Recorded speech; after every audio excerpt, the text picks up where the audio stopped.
I love my players so much.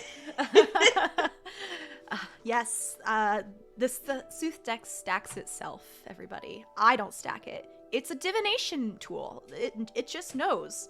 Tarot cards know. Why can't Sooth decks? Anyway, hi everybody, and welcome to session 9 of Secrets of Beyond the Suns, an Invisible Sun campaign. I'm Mare, and I'm gonna be your GM for today. Who would like to go first today and introduce themselves and their character? Hi, I'm Seth. Okay, I got you. Hi, I'm Seth. I did it. We did it, you guys. Bye. We are extra chaos today. Oh my gosh. It's like y'all know there's a guest going on. It's just going to be heartbreak the entire time. There's a guest. There's stuff tomorrow. There's that doesn't concern me. I've just had coffee. So hi, I'm Seth. I'll be playing Zephyr, the stalwart ardent of the Order of Weavers who wields stealth with sorcery. I'm Gonah, and I'm going to be playing Karosael, who is an established stoic of the Order of Makers who turns tales to reality. Hi, I'm Caitlin, and I'm going to be playing Alondra, an emotional wreck. I mean, an iconoclastic ardent Order of Goetica who fuses Nightmare to Fist. Porque no los dos. Hi, I'm Abby. I'll be playing Farideh, an aromatic ardent apostate who breathes runes. And with that, I don't think we have any downtime activities that happened between last session and this session, and the one that I'm thinking of probably might be coming up in conversation. So, Farideh, would you like to do the recap? Yeah, so last time got to have a little bit of fun. It wasn't a heist so much as a caper. All of us got together and we went to Arkin's store, Mark Hall, and set some fun and interesting traps. We also created a rebellion, an uprising amongst the angel statues. They were very small and very cute, and just I can't wait to kind of go back and see what they've done with the place, you know.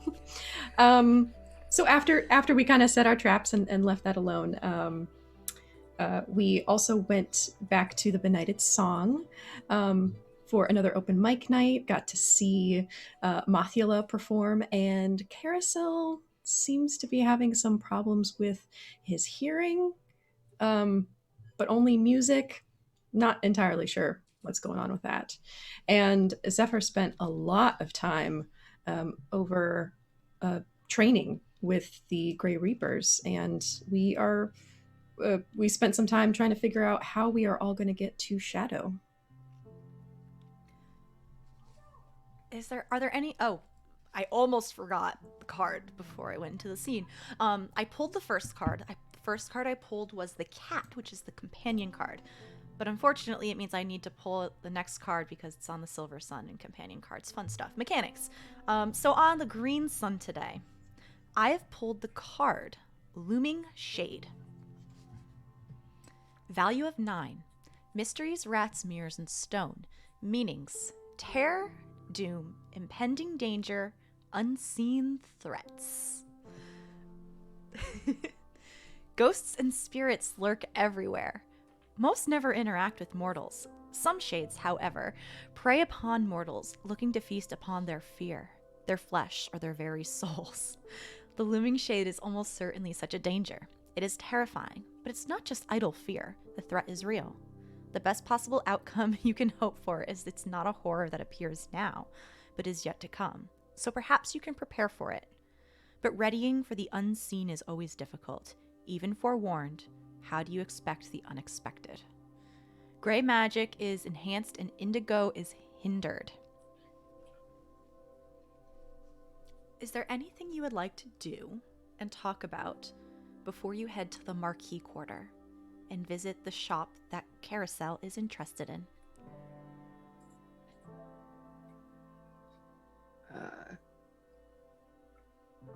I assume we're probably meeting at Karosael's house,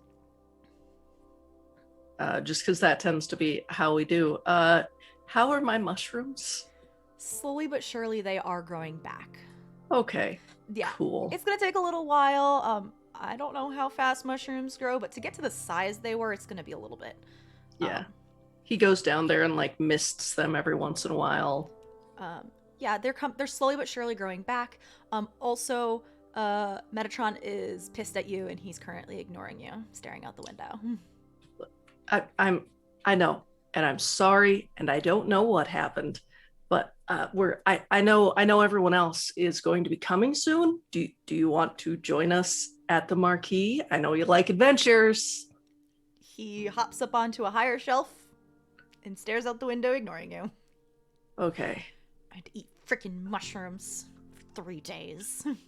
I already felt like I filled your bowl extra today. I'm so sorry. I will not let this happen again. They were good mushrooms, right? Looking out the window. Okay. He's doing the cat thing and ignoring you spitefully. Well, I'm gonna head out. I'll be back. And he steps out and waits for his friends. I actually am going to show up first. Zephyr is going to stroll up to where I don't know if she's been to Karosael's. I think she's only maybe been there once. You went there to see the sheath being made. Yeah, I think that was the only time that I've been there. So I think when she goes and she kind of takes a beat and looks and notices that, like, just a couple of those mushrooms look a little bit odd, not as structurally intact, perhaps. Karosael, what happened to your friends? So when the mishap happened, apparently like a bunch of magic just escaped through, and everything that was in the basement, and I guess a couple of the mushrooms that are outside, anything within the blast range kind of got dusted. So like they're growing though. They're doing great. Oh, is this from my and she'll point to her back where she's keeping the sword of the sheath. Yeah. But like totally cool. It was I need to be a better maker. I messed up a little bit putting the power source in. Oh, well, I'm very sorry. It was not my intent for anything like that to happen. I know how much these things mean to you. And I think before Karosael could give any other no, it's fine. What do you mean? It's fine. She'll actually step to the side just a little bit, and just next to the front door, she will bury the ephemera Swan's Kiss. Oh. So what do you and what you'll see is you see her take out a crystal swan icon kind of a thing, and digs like a very shallow hole and kind of just like tucks it in amongst some of the mushrooms that are already growing there. And I'm actually just gonna read the card so you know what it does. It's the level 5 ephemera. And when buried in the ground, this icon gradually over the period of weeks and months makes the surrounding large area more pleasant. Temperature and climate move toward the mild, local environmental dangers lessen. Predators and antagonistic beings steer clear, and edible, nutritious plants grow. Eventually, it becomes a place of preternatural rest and comfort.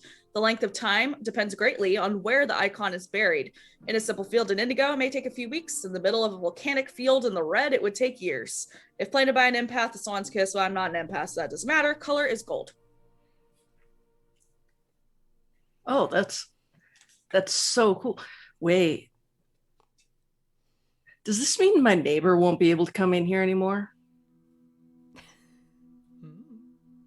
That's bomb. That is the bomb diggity. Thank you so much. Big hug. No, wait. And Zephyr's gonna try and do that cat thing again where she just like slips out from inside the grass. There's a small moment of hug and then she's gone and it's like Zephyr is liquid. Consider it payment for the sheath. You did such a beautiful job on it. I've been wanting to repay you anyway. Thank you so much.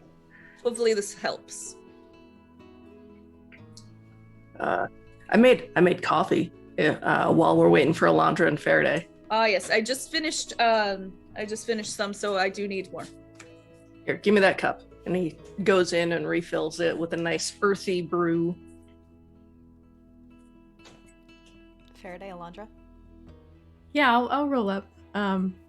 Is Samuel with you? Oh, totally. Okay. Oh yeah.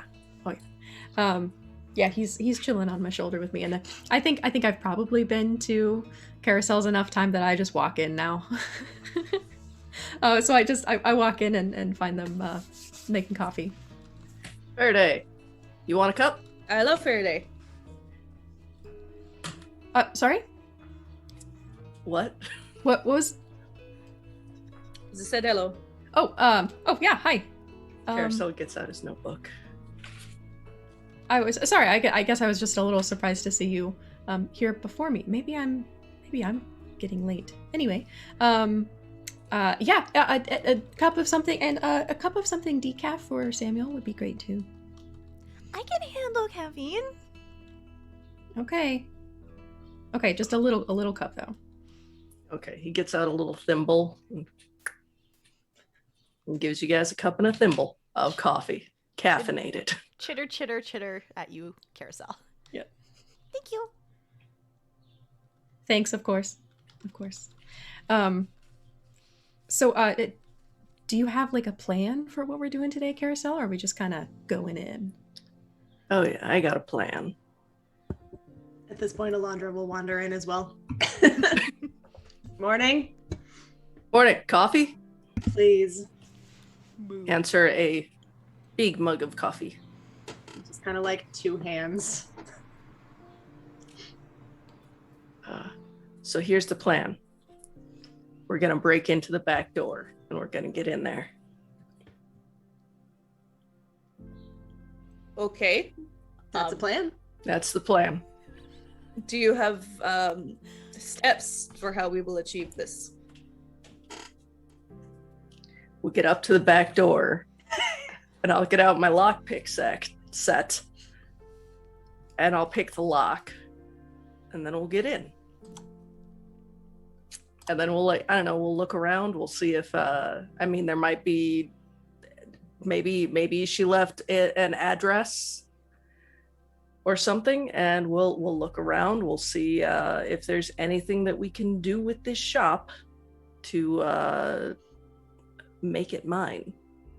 Seems solid, yeah, definitely.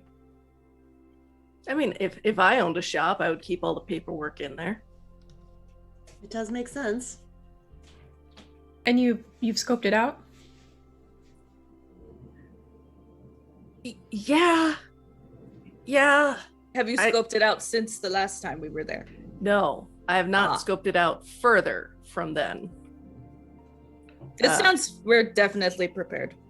I kind of ran out of time this week. Yeah, he left me home alone for 3 days. I said I was so sorry. Oh, Metatron! You poor baby. Metatron will hop down and weave between your legs, Zephyr, giving a look to Karosael. I just really like cats, but I think you're okay. I think you're okay too. So we're planning on going to Shadow, right? Well, we have no choice. True. But like all of us as a group, to try and find Laurel, right? Find Laurel, yes. Just a friend. And not girlfriend. No. Not girlfriend. Neither of those words. Anyway, go on. And so I looked around to see if I could find an item to help us, and I did. But the price was pretty steep. So I took some time to think about it, and apparently I kind of lost like 3 or 4 days. He took 3 days to think about it. How do you take 3 days to think about it? I don't know what happened. I don't know if it was the person, because they did have a clock in their chest. So I don't know if that's like, okay, mirrors are a thing. Are clocks a thing? We know that some clocks are a thing. By your maker friend. Those True. were definitely a thing. Yeah. But I don't know what happened. I just know that I swear I was standing there for like 5 minutes max, and then I came back home and my cat was angry with me. Because I From what I ran out hear, of cat food. owners, that is not uncommon. It's true. So I don't think I'm willing to pay the price, but I don't know about you three. I could probably take you back to that same place if you wanted to. Was the price, financial as well, or? Is more, so the price was knowing my real name. Oh, no. Yeah. No. Mm-mm. No. Yeah. No. We'll manage. I think so. We'll manage. That was kind of my guess too, but at the same time, like, it took a while for me to think about it. Apparently. Angrily starts screaming. Are you all right? Yeah, I'm fine. I just it was just a lost time. It was like, and it wasn't like I was hungry. I didn't like soil myself or anything. It was just, Oh, good. oh God, 3 days of soilage. Just walking home.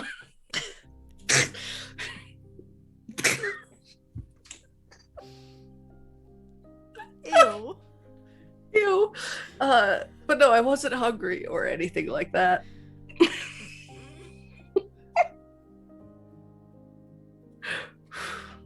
Are we okay? Are we Yep, okay? yep. Okay. Are you sure? Well, Chaos. I'm glad that you're all right.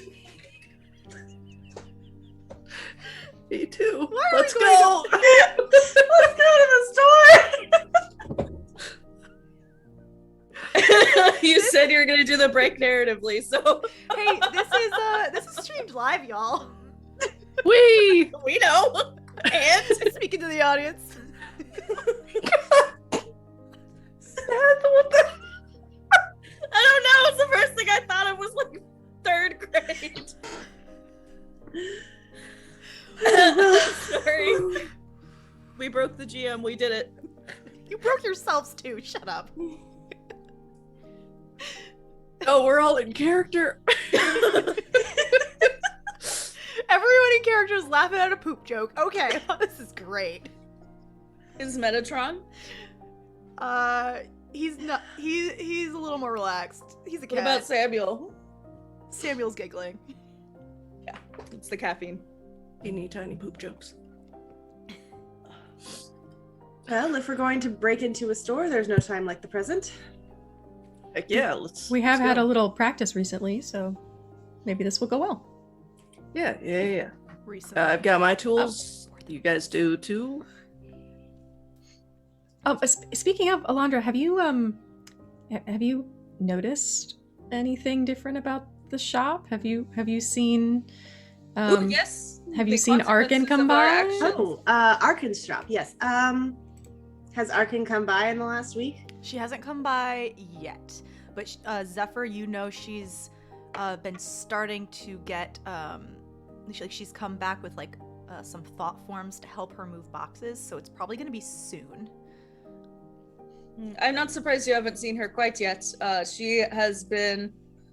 I don't think she's capable of making thought forms herself. She's enlisted help from some kind of something somewhere. To help move boxes, I would keep an eye. I think she would be returning soon, and I want to hear all about it. Of course. Same. Okay.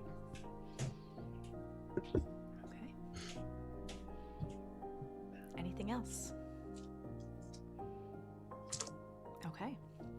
So, to get to the Marquee Quarter, this is kind of the Marquee Quarter is some kind of in the middle of the city. As always, you need to leave Fartown through the gate, the stone archway, through the hollows, and catch the Indigo Rail to go to the Marquee Quarter. Simple enough. As you head to a new location, on the blue sun, I have pulled the Monarch. Value of 9, notions, cats, clocks, and winds. Everyone gets +1 to your actions. Ardents get a +2.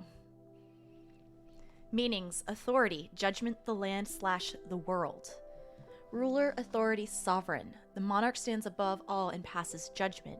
Their commands must be obeyed because there is no other choice. The monarch isn't the ruler of the world, they are the world. They represent reality itself. They claim authority over you because you are a small part of them. You can no more refuse than your little finger can refuse to move as directed by your mind. You are a gear that turns in a vast machine, and the monarch is the machine. The monarch, as their name would suggest, is the sovereign of the notions family. They guide and direct through thought and idea.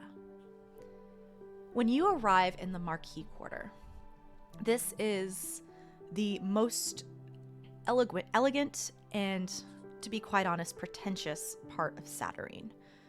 High above the city, far off in the distance, you see a dagger-like structure building floating above the city.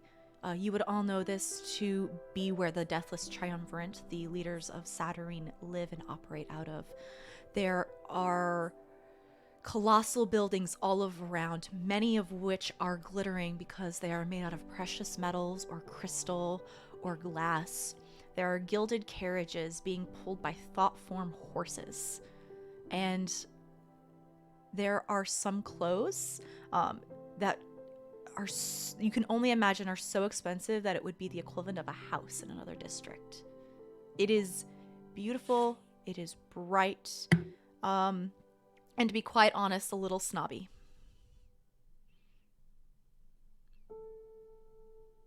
The place is bustling. It's like a place she would have enjoyed. Yes. Sometime on our way there, I want to set a couple breath runes. Okay, sure. One for stealth, and I'm gonna say one for deception. Okay.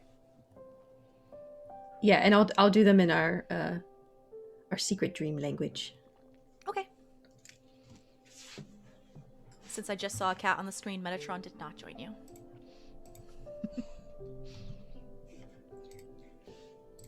But we got Samuel. We have Samuel, yes. Karosael, you know where this storefront is?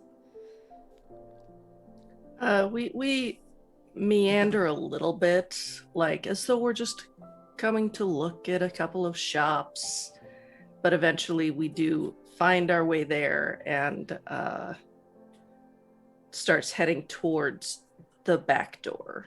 Yeah. I will say Zephyr is uncomfortable, just like hoity-toityness. So she'll just kind of like pull up her hood, and I'm going to just have Mystic Thief ready to go. Fair. You pass by plenty of elegant fountains, statues twice the size of you, of people you do not recognize. Probably someone paid someone else to put a statue in the middle of the city of them, because what else are you gonna do with wads and wads of crystal and gem orbs, you know? While we're walking through, do I notice anyone with a gold backpack or anything like that? A gold something on their back? You can roll a perception task if you'd like to.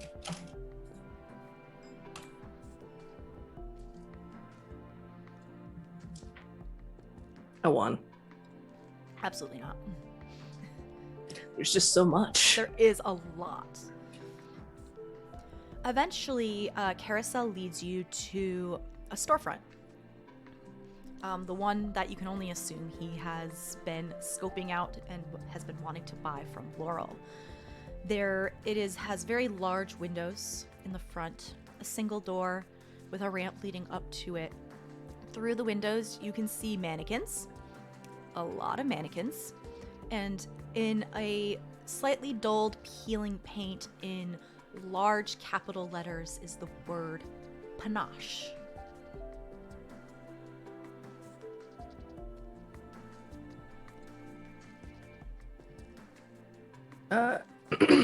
initially, like, just to be polite, gonna just see if that front door opens. No, okay. Gonna head to the back way. I think I would like to take a quick, just kind of like pace around the perimeter of the building, see if there are any like open windows. That would be easy. So it is a little hard to do like it's kind of like, you can go to one side of the building, but once the other side is kind of like literally up against, it shares a wall with another building. So gotcha. Yeah. So you I'll check that one too. Yeah, there is an alleyway that you can go down, but that's probably what Karosael's going down right now to get to the back. Yeah, there's a lot of storefronts and that share sides. There is occasionally there are like kind of like department stores where you have the multiple tiers and you can go. There's a store on the second and the third floor, so there's would be like doors leading to the stairs and hallway to get up to those floors and such like that. But this is a ground floor establishment. Gotcha. Well, it seems back door may be our only way in. It was the only way I could find. Unless, I mean, technically, most of the time, these kinds of stores are also connected by a door, but that would involve asking the other store person, and I never met them or talked to them or anything like that, so I feel like that would just be an extra, like, piece that could fall apart. Mm-hmm. And we variable are the pieces that stick together. Alondra, did you ever come here? It's like, do you know what the inside is like? No. You didn't even know she had this store. Yeah, whenever she acquired it was after we lost touch, or she just never told me about it. Either is plausible. Okay. So once we get into the alley, is there anyone like there, or like, you know, kid taking a smoke break or anything like that? You don't see anyone in the alleyway. Honestly, the alleyway is very clean. While you were walking throughout this entire district, you saw a lot of thought forms cleaning, picking up trash, and the like. It kind of looks like sometimes, maybe weekly or monthly, they scrub the walls of the building. Dang. Good job. Okay. Farideh. You're the most innocent looking of us. I want you to stand at the alley, at the front of the alley, and just, like, I don't know, pretend you're talking to Samuel, or you're tying your shoe or something. If you see anyone coming this way, either send Samuel or yeah. Do we have a code word? I don't think we need a code word. I guess. I think just any word to get to you. Samuel, do you want to help out? Are you cool with this? Yeah. We're on a heist. I totally want to help out. Okay, awesome. We are the lookouts. I can go running in and just squeak really loud. Yeah, it's true. Perfect. All right, so we'll post up at the entrance to the alley. And then Karosael's gonna go back, lockpick set. Gonna try this again, and we're gonna put an intellect into it. Okay, you have a this is a very simple door. Looks to be made out of some kind of metal with a heavy latch from the inside. There's like a small window, but it's like one that's like this big, just enough to like see outside of. You'll need to roll a intellect-based task with your lockpicking set. So you're skilled in lockpicking, which I think is 2. 2. You've got an intellect bene, and you have a +1 from the Sooth card right now. So that's a +4 to your venture, unless you want to add a hidden knowledge. Nah. Okay. I think we'll be fine. Okay. Challenge 7. It's a total of 5. I rolled a 1. It does not open. No, I swear, I'm good at this. Guys, I'm good at this. Do you want me to just... He takes out the crowbar and hands it to Alondra. This is a +1 crowbar. +1 to crow. Excellent.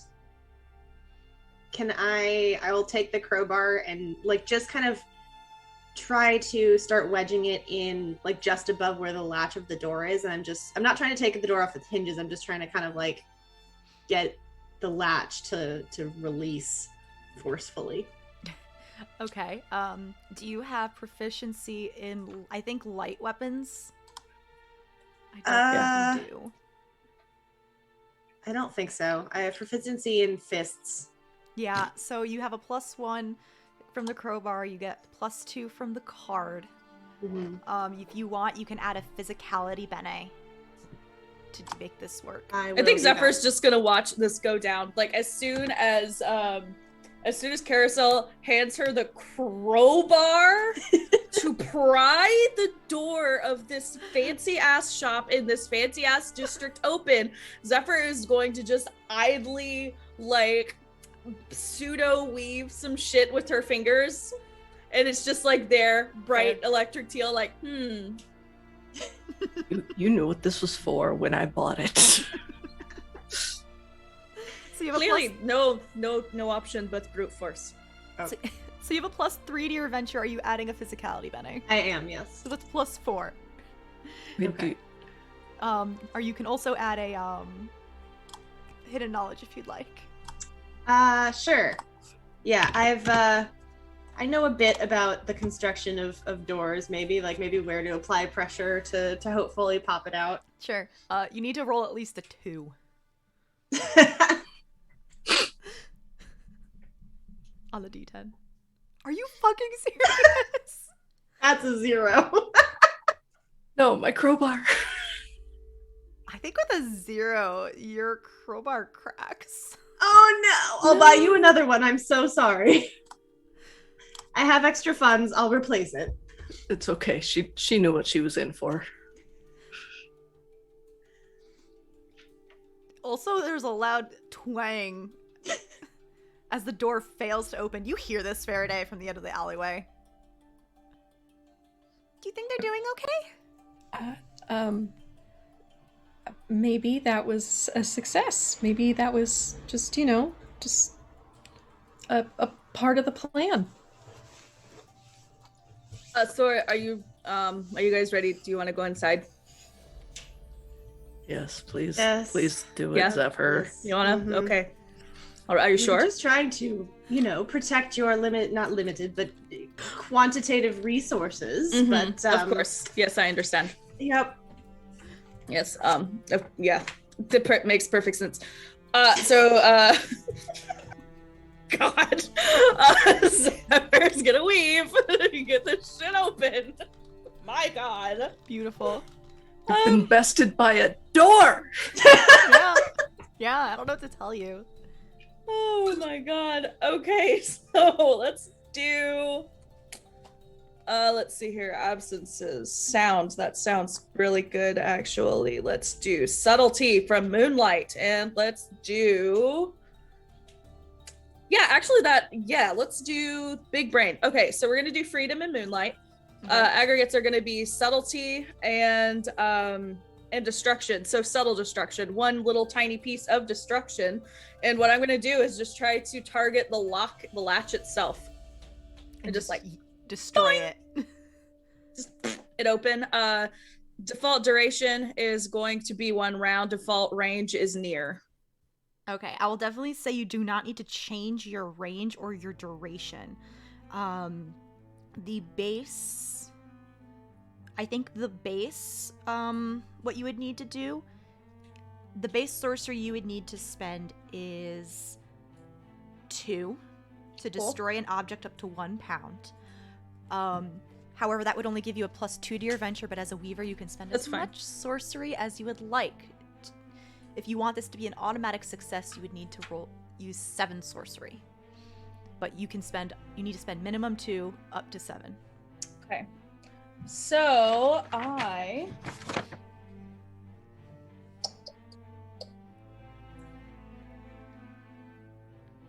that doesn't apply. However, I think I want to spend a hidden knowledge. Can that apply to Weaver shit? Yeah. Okay. So the hidden knowledge is that in a shenanigan that I have done at Arkin, she has one of these exact locks guarding, like, I don't know, her back door as well or some shit. So I have knowledge of, I recall this lock. Okay. So that's gonna be my hidden knowledge. How much sorcery are you spending? I think I would like to go ahead and spend, let's fuck it, let's spend 5. Okay, so you need to not roll a 1 or a 0. Sounds great. And you're rolling 2 dice because you're using magic. Yes. Sorry, let me mark off my hidden knowledge. Okay, so let's see if I will continue the train of failure. Breaking into this freaking... Fuck. Hey, Laurel has great security on this place. Apparently. Okay, I mean, well, obviously it's a 3 she can on the afford it. magic die. Okay. That is a 4 on the regular die. You succeed. Narrate your success.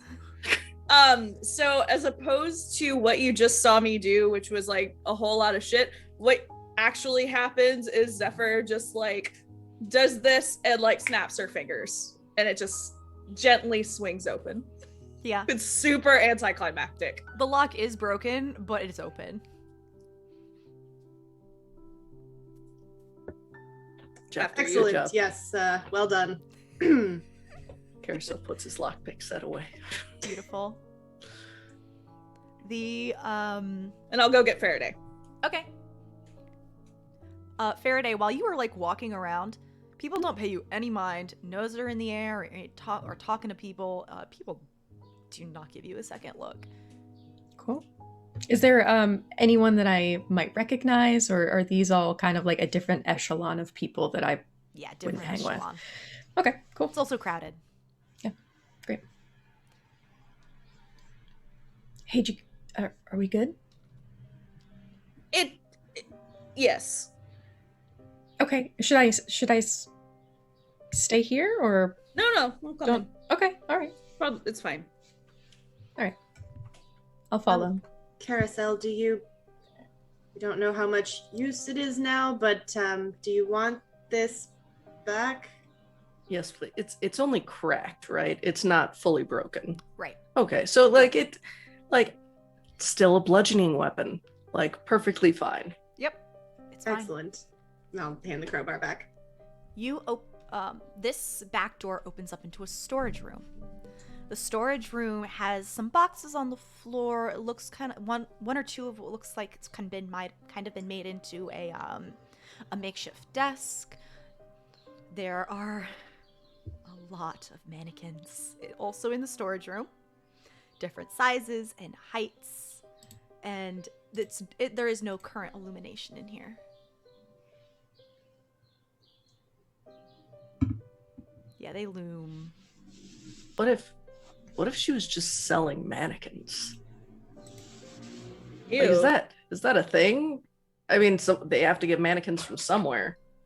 Mannequins aren't like mirrors, are they? This is an awful lot of them. Do you think any of them are alive, like the angel statues? And Stop. Oh, Stop it. but we should know, like, if they are. You wouldn't sell a living mannequin, right? Why not? It'd wrinkle the clothes. Maybe this is a thing we should not speak into existence at the moment. That would be, yes. Okay.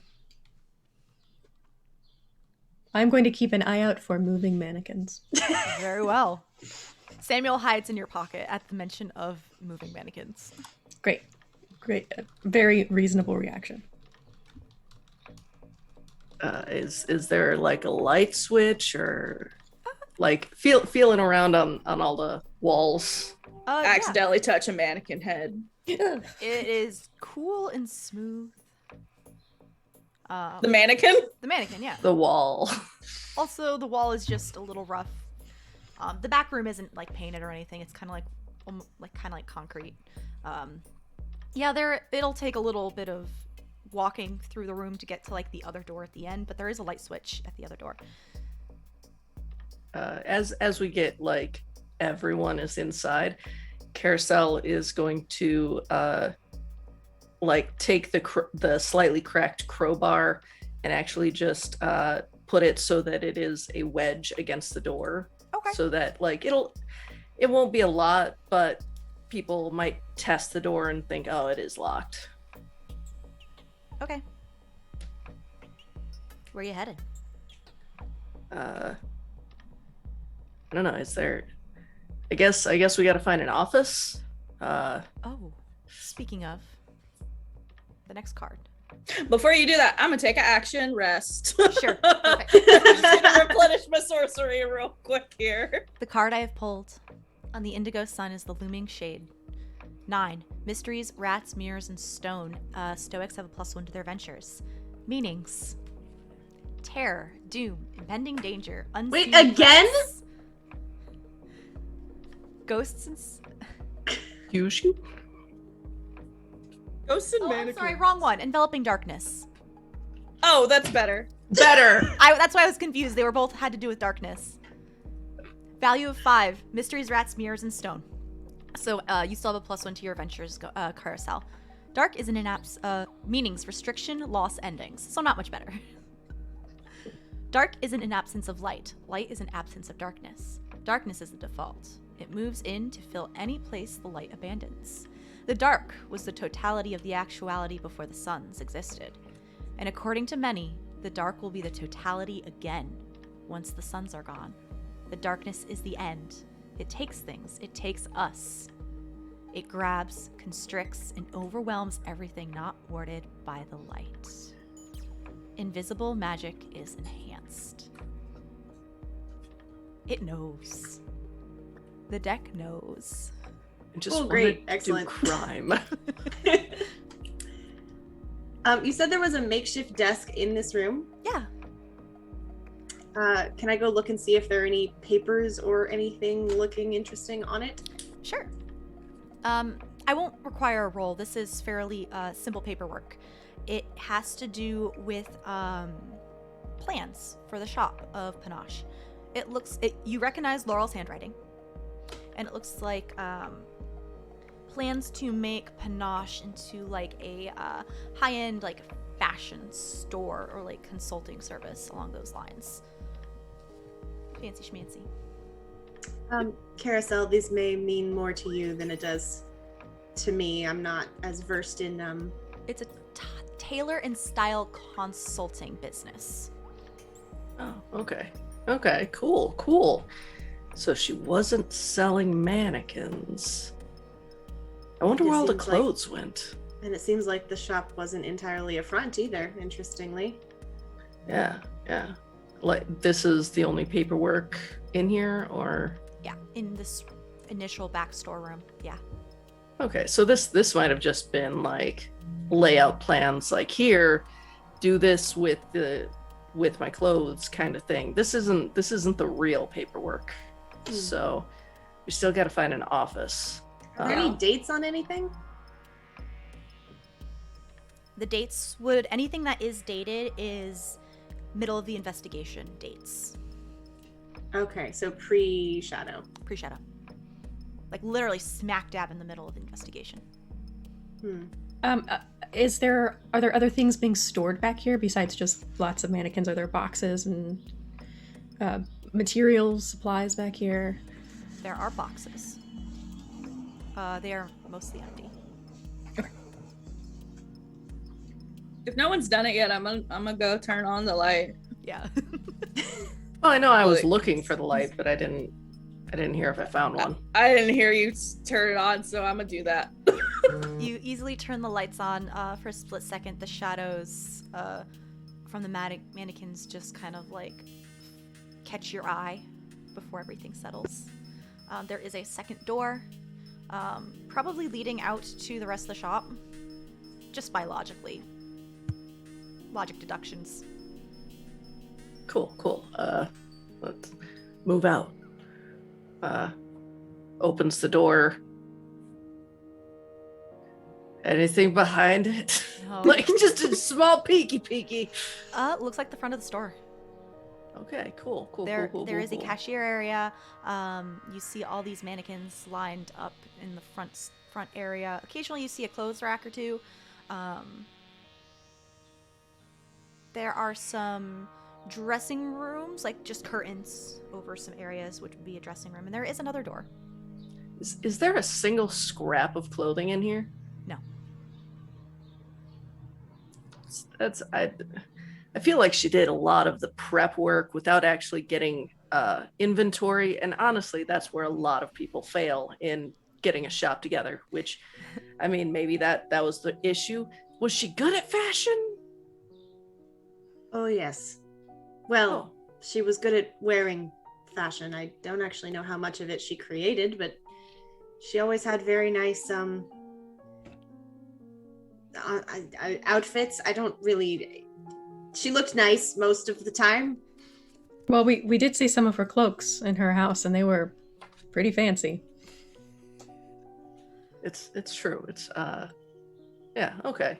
Well, maybe all the inventory was at her house and we just didn't find it all. Okay. Seems strange, though. We should be careful. Oh, one thing you do notice. You do see occasionally sprinkled out on the floor are golden feathers. Karosael's gonna pick them up. Not enough to be used as a single ingredient, but damn it. But there are like a handful occasionally, like as you can see. I mean, eventually they'll add up, right? Is there anything paperwork-wise or like anything like that in or around the cash register? Whoever wants to can make me a perception-based roll. If you're looking around, searching, etc. I would like to search around specifically for like hidden doors, trapdoor, a little something behind a wall kind of thing. I'm not going to roll for help, like directly searching, but I would like to help in an abstract way, just by not necessarily weaving, but since I do have control of the aggregate of moonlight, just like providing maybe like a little orb to help, like almost like a torch, so that they can like see what they're doing. If you spend a single sorcery, I'll say you can do that. Okay, I'm gonna do that. Yep, that's fine. I saw a 8, a 6, and what did you roll, Farideh? 4. Well, a total of 4. Total of 4. Okay. Farideh, unfortunately, you're having a hard time like finding anything secret. Like you think you do, but then you're like, no, that's just a wall. This is just like the outline where a painting used to hang. Stuff like that. Just a creaky floorboard. Yeah, creaky floorboard, stuff like that. Definitely could use some repair. Where are you looking, Alondra?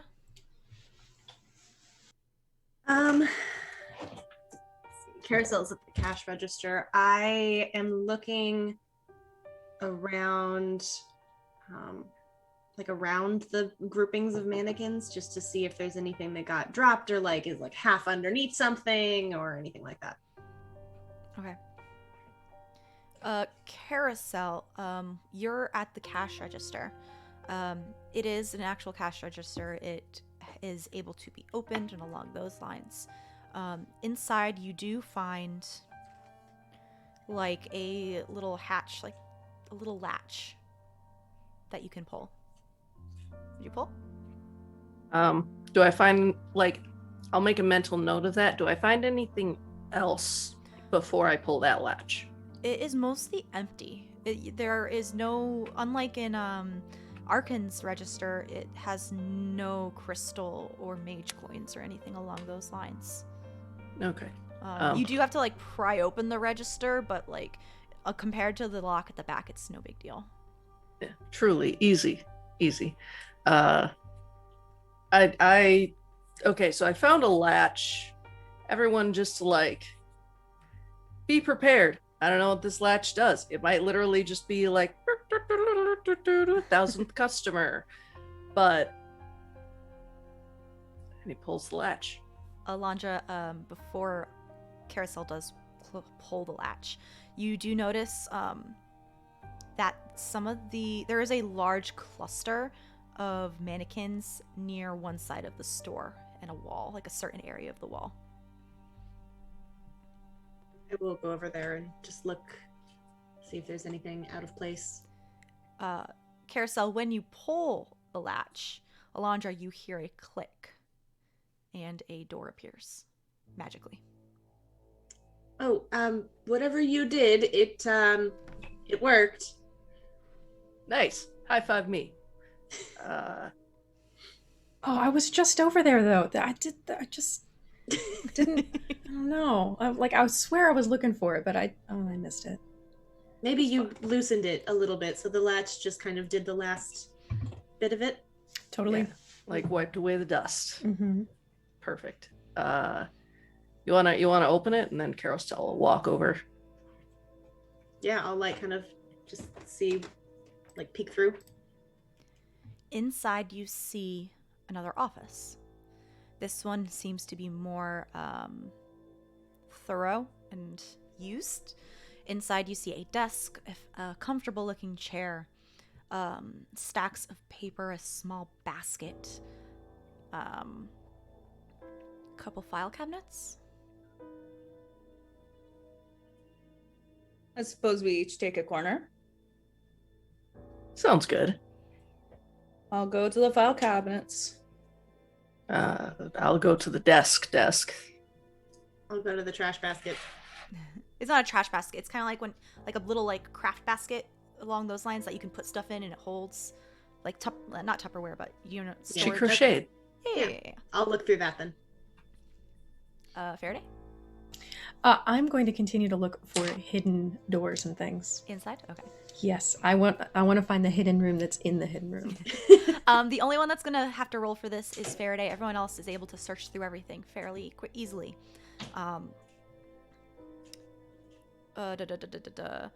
Zephyr, file cabinets. There's a lot of reports written in a hand you do not recognize, but always there's notes, and they're all addressed to a person named Artis. Browsing through them, you can see that they are plans, either just snippets and reports usually of an insidious nature. As I infiltrated X organization, I was able to sway this person to our side. I was able to get this piece of the legacy, and I will be bringing it to X contact along those lines. Karosael, you find something similar on the desk. More recent, couple letters that are in the process of being written. What's the latest date? About a week ago. A little less than a week ago. Alondra. What? This is just craft supplies. There's nothing in here. No, that's not craft. It's not craft supplies. Oh, never mind. No, it's like what would hold craft supplies, the container itself. What was I saying? So basically, more recent reports, but also kind of like orders, sending out instead of reports coming in.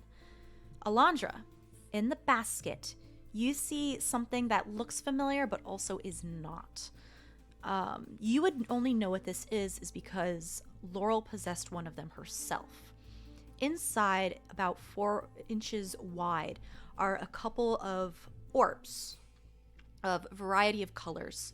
You would know that these are something called Phanodon orbs. Laurel had one embedded in her chest. It was mechanically speaking, it was her forte. She bore an orb. The lore upon these is usually they're kind of related to the legacy of the creation of the actuality. And that's what it's hypothesized to be.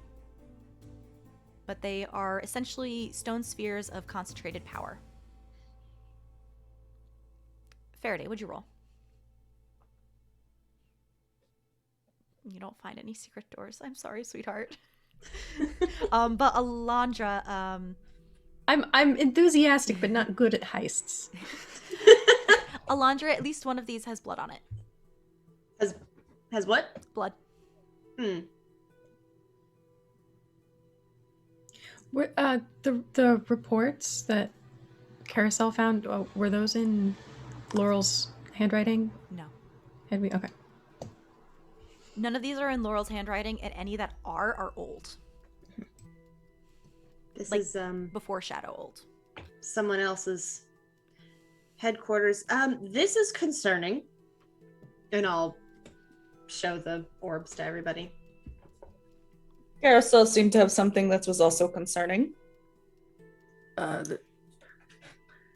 Honestly, blood is more concerning. Mine's just that it's dated a week ago. Like, this is a base of operations that's probably still, like, could be in use now.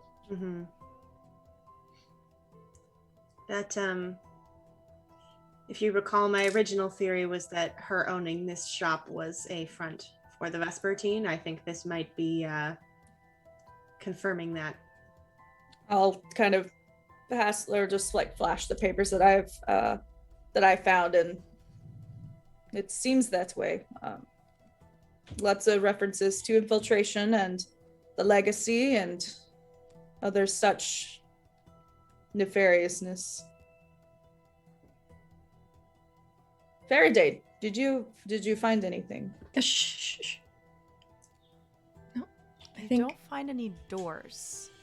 But with your perception roll, you do see movement near the entrance. Oh, is it a mannequin? Not a mannequin. Multiple. All mannequins. And they all just kind of peer in at you. Farideh, what is it? You look like you have seen a ghost. Hey, yeah, we've got some company. They're all peering. A couple of them have their hands on like the door, like the frame. Yeah. Hey Crowding. guys. Who are you talking to? Did you need something? All see this if Farideh points it out. Yeah. Oh no. We should go. We should leave. Oh, wait, no. Wait, no, this no, is no. like we were able to radicalize the tiny statues. I think these may already be radicalized. Also much less tiny. They could be friends. I don't think they're mannequins are never friends. Leave. They do not have eyes, but you can tell they are staring at you. No, they never. No, these are not. No. Time to go. Grab what you can. Karosael is going to put one of the orbs in one pocket and fold up the letter and put it in a completely different pocket. Mm-hmm. I'm going to grab the other orb. Yeah, I'd say there's like 3 orbs total. So, from you can't see this, Farideh. You're not super tall, right? I'm average. Okay. Whatever. Yeah. Karosael, I know you're tall. I think Alondra, are you tall? Mm-hmm. Over the heads Tall of friends. these mannequins, you see all of them moving, beginning to crowd towards the door you're in. See lots of friends. Time to go. Yeah. No, we're going. How do you? I want to just walk towards them and ask if I can leave.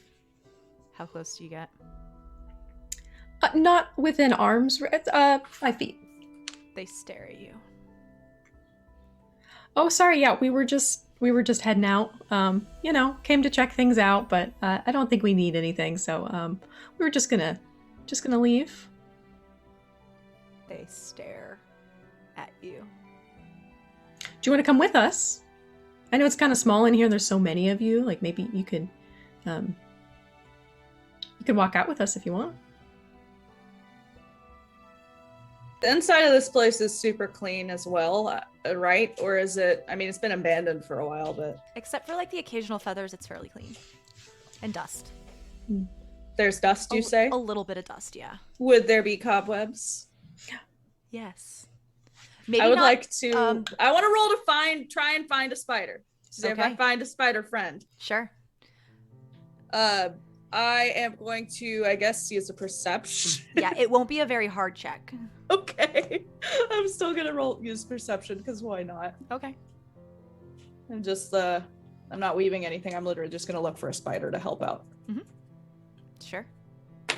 All right. God, I love these dice. That's a 6. Yes. And I think, do we have a +1 to shit, or is that only stoics? It's only stoics. Yeah, there is it's only one care. small spider web in the corner. I'm gonna go over to it and see if I see a friend. If it doesn't look like a cobweb. There's a small friend. A small friend? Small friend. Small little friend. I will go over here and I will begin speaking the language of the spiders. Say, oh, hello. Hello. Oh. Are you awake? I'm sorry, I do not mean to disturb you. Yeah. Oh, hi. Hello. Hello. I'm so sorry to disturb you. It seems you're resting. Your web is beautiful. Oh, thank you. Are you the only spider here? In this room. Oh, okay. So you have other friends Yeah. nearby, perhaps. I see. Okay. Sometimes we have a dinner party on one of our webs. Oh, that's so adorable. You have a lovely house to host those. It's fine. It's big. I think it's beautiful. So at this point, kind of like levying the persuasion, and now I'm just gonna kind of. So, you've lived here for some time. It looks, Couple months. I see. And I'm gonna kind of like point at the mannequins. Are they as unfriendly as they seem? Oh, you're not from here. That's right. I've only seen someone break in once. Not like the big tall person with golden wings. They don't bug them. But someone broke in once, and once they tried to leave the room, they didn't have to worry about leaving anymore. Ah, okay. So the mannequins took care of that. Yes. I see. I hope you get out. You seem nice. Oh, well, thank you. I do know, do you know Rajathamos? Oh, Grandma. You're one of her. Oh, my goodness. She lives in my house.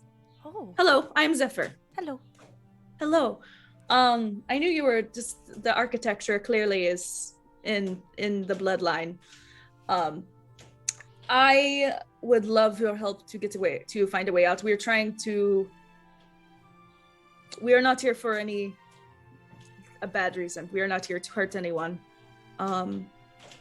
We are trying to essentially, apparently we are trying to help keep the actuality intact. Oh, that I would like that. I think so too. What do you need? If there is another way out, or if you know a way to pacify these unfriendly friends,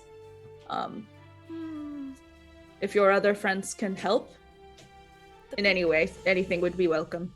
The feathery angel does say something to them. Oh, okay. Do you remember what it is? Make me a persuasion check. It's not like to persuade them to tell you. It's to persuade them, like, if they know. It's a check to see if they know. Gotcha. Fuck it. Let's use my one interaction, Benny.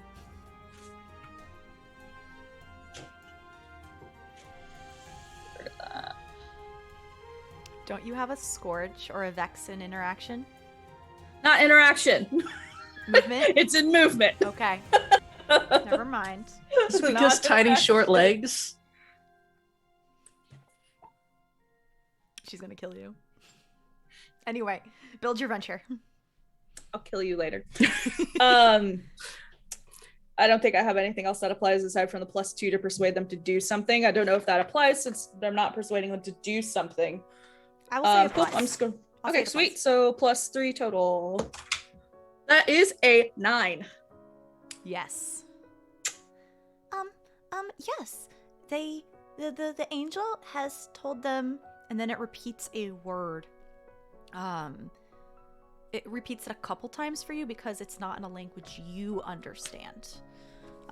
It's probably a language of angels. But it says it a couple times, and it essentially says, at ease. Well, thank you, my friend. I think that Zephyr is going to kind of just relay really quickly, because like I want to stop these things, but really quickly relay to Spider Friend, like, if you need a place to stay, this is where I live. Bring as many of your family and friends as you want to. Rajathamos is there. Okay. You're all welcome. Okay. And then I'm just gonna kind of like short yeet to the middle of the room and say the word. It is as good as possible. I'm sure Alondra is gonna be like, you butchered that. She butchered it. Yeah, I probably fucking butcher it. So it'd be like, I'm saying it loudly just to hope that Alondra will be like, did you mean blank? You're muted. Can I tell what word that Zephyr's trying to say? If you spend like a minute or two talking to the spider to try to get it right, you'd be able to. Oh, yeah. Yeah. Okay. Yeah, you know what word she's trying to say. And I'm just kind of saying it like, and stress on different syllables. And then She I'll butchered say the actual word. What were you gonna say, Farideh?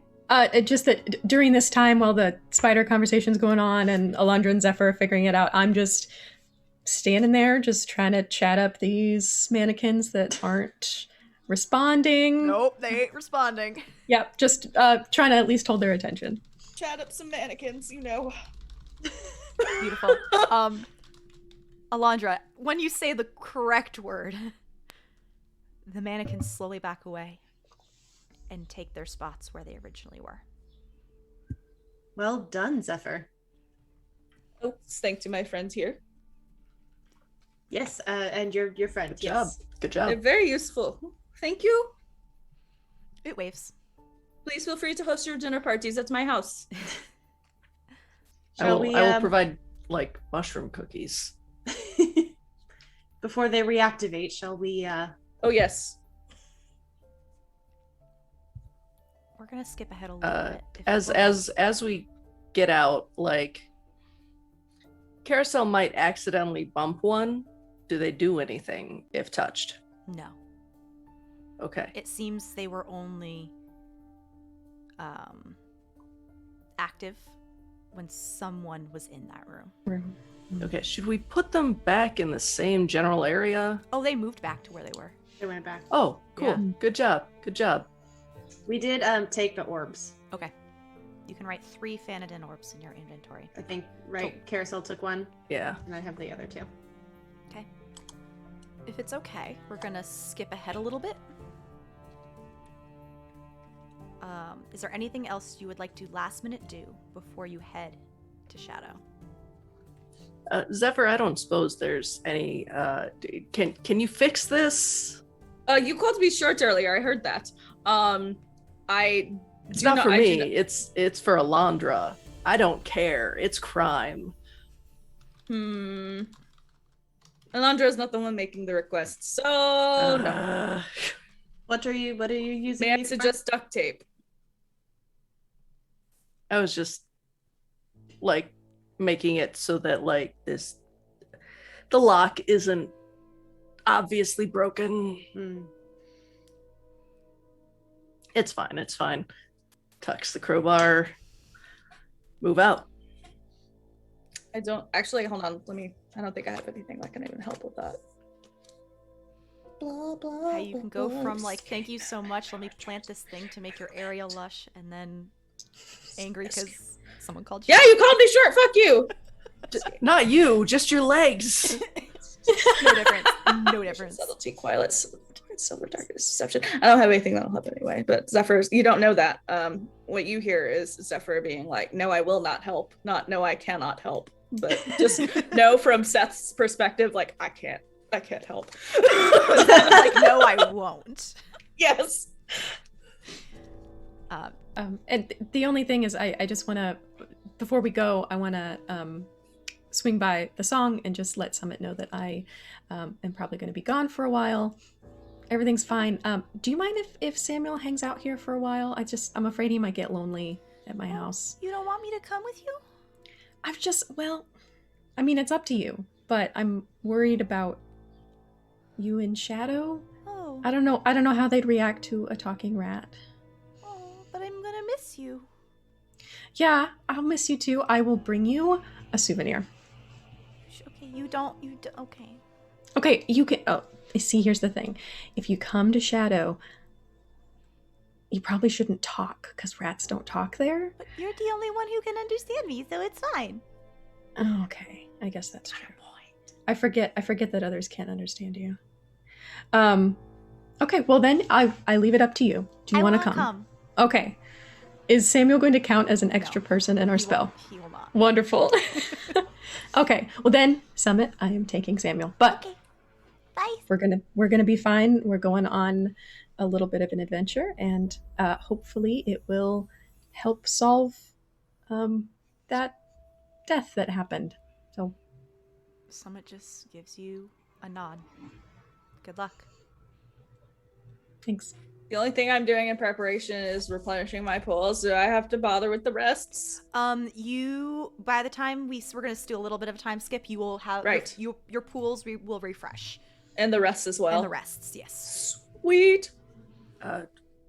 After Zephyr said that she wouldn't help, Karosael goes back in and pops open and leaves open the cash register, so it just looks like someone tried to break in to steal money. Good idea. Okay. We're gonna fast forward. I will let the order know that I'm going and that I will be gone for a bit. You also get a similar good luck. I'm gonna let Metatron know, but also give him the option to come back because, like, he was in Shadow with me. So he will come with you. But also, he will be coming with you regardless because he is your Shadow memento, and he is originally from Shadow.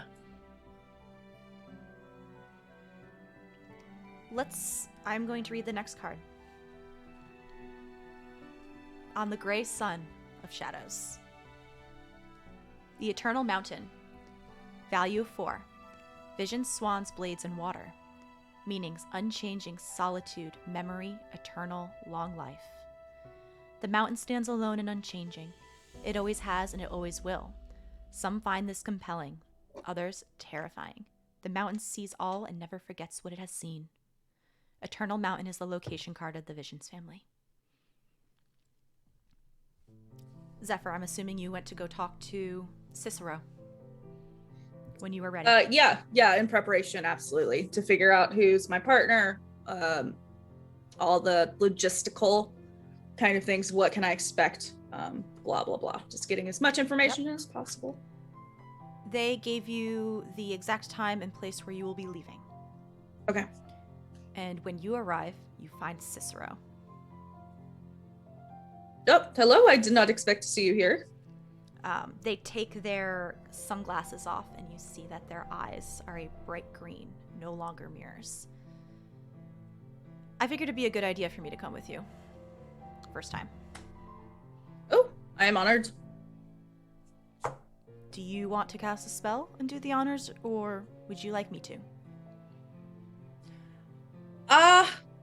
Well, I think that I could use the practice if you don't mind. They nod. Any last minute questions before we hop in?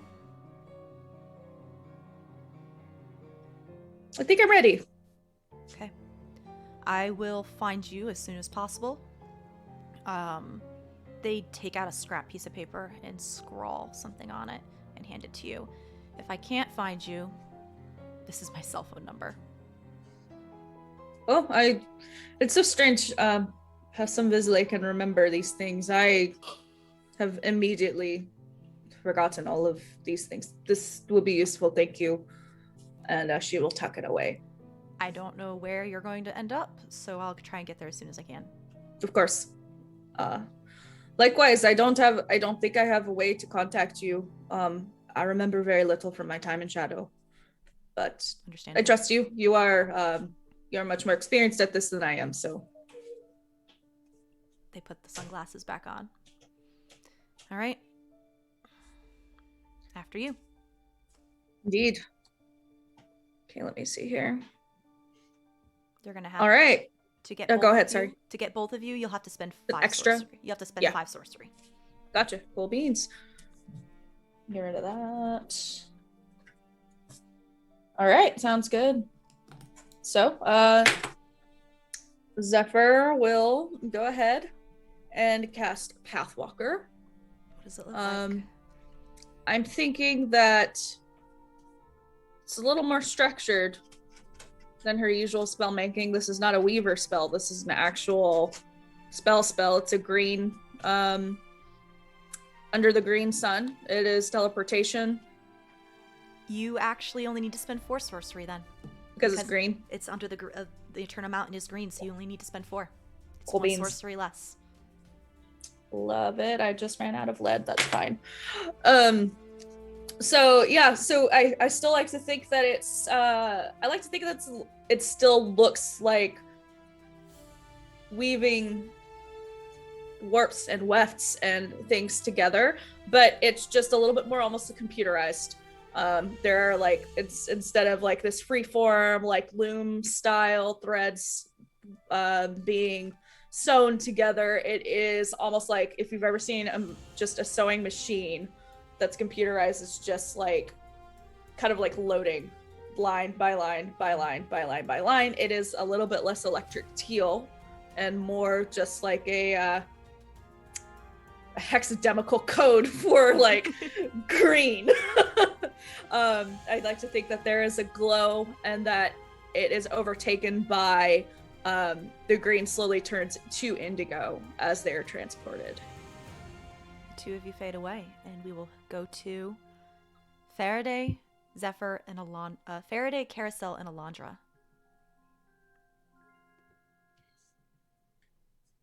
Are we ready? Yeah.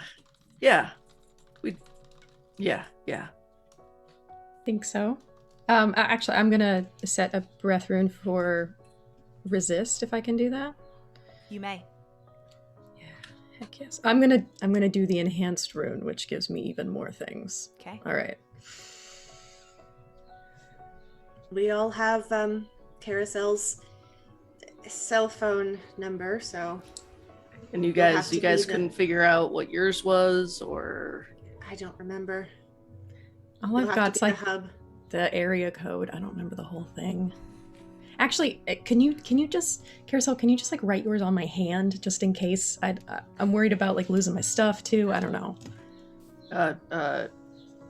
Sure. And he like digs into his pockets and eventually finds a little gold permanent marker, and he writes that down on her hand. You have a gold cell phone number on your hand. On the back though, because the front gets sweaty. Like for me. What a pro. Okay. Well, I guess here we go then. What does your spell casting look like? You'll have to spend 2 extra bene to cast the spell, so 6. But green magic is enhanced, so you only need to spend 5 to get the full effect. Okay, do that. And normally Alondra's spellcasting is very ritualistic, so this looks vaguely similar. There's kind of a circle element to it. She like sets down a few things that are relevant just to kind of get herself in the right headspace, and then she casts it from there. So there's like candles and salt on the ground and that kind of thing. And you all I'm gonna hold on to my shadow memento in my pocket. I love that. I'm gonna actually hold Metatron just in case. And I've got my little shadow fidget cube just in my hand. The 4 of you, plus Cicero and Samuel, enter Gray. And at first it is just shadows and darkness swirling around into different figures, recognizable and not. You see buildings, you see cars moving. But you also feel old memories and old lives press upon you as it tries to overtake your true self, you, Vizsla, trying to make you forget and pull you back into that tantalizing hold of ignorance and simplicity, honestly. I need every single person to roll me a resist roll. You may spend intellect bene, hidden knowledge, to add to your venture. So if we have skill and resist, we add that? Yes. I have 3 levels in resist. I am not adding a damn thing because I still want to fail this. No! I want to! I'm not gonna. I want to so bad. Okay. What was the bene? Intellect? Intellect. I'm spending a bene and a hidden knowledge because I desperately do not want to fail this. I kind of want to run it on camera. So with my heart, I have seeing through deception as a skill. Would that be this? Normally no, but I like that, so I'm gonna give it to you. Okay. So 2, because I'm using a bene. Oh no. 1 off, all off. And my rune. Wait, so what'd you roll, Gonah? It like fell under okay. my desk, and Okay. I'm gonna get that. Okay, so you need to... Rolled a 6, so it's an 8. Okay. Who's next? A 9. Shit. Good job. So 12. Farideh and Zephyr. I rolled a 10 and a 7. You mean a 0 and a 7? A total of 10 and 7. Oh, a total of 10 and 7. Yes. Okay. Wait, you rolled... Did you spend a sortilege? I did so I have 1 level in resist. I did an intellect and a hidden knowledge. And then I got to roll twice because I used my enhanced rune. Oh, because it gives you an extra die. Yes. Okay. 10 and a 7, you said? Yes. Okay. And we will find the results of those rolls when we get back from break. Everybody, I think Zephyr already knows what she got on that. Oh, She's no. fine. She's fine. Anyway. I don't want to fail it that bad. We will be back in about What'd you 5 to get? 10 minutes. And so everyone please stretch, take some hydrate, pet your pets, and we'll be back. Yeah, everyone take some hydrate. Yes, take some hydrate, and we'll be back with our special guests too. So we'll be back soon. Bye.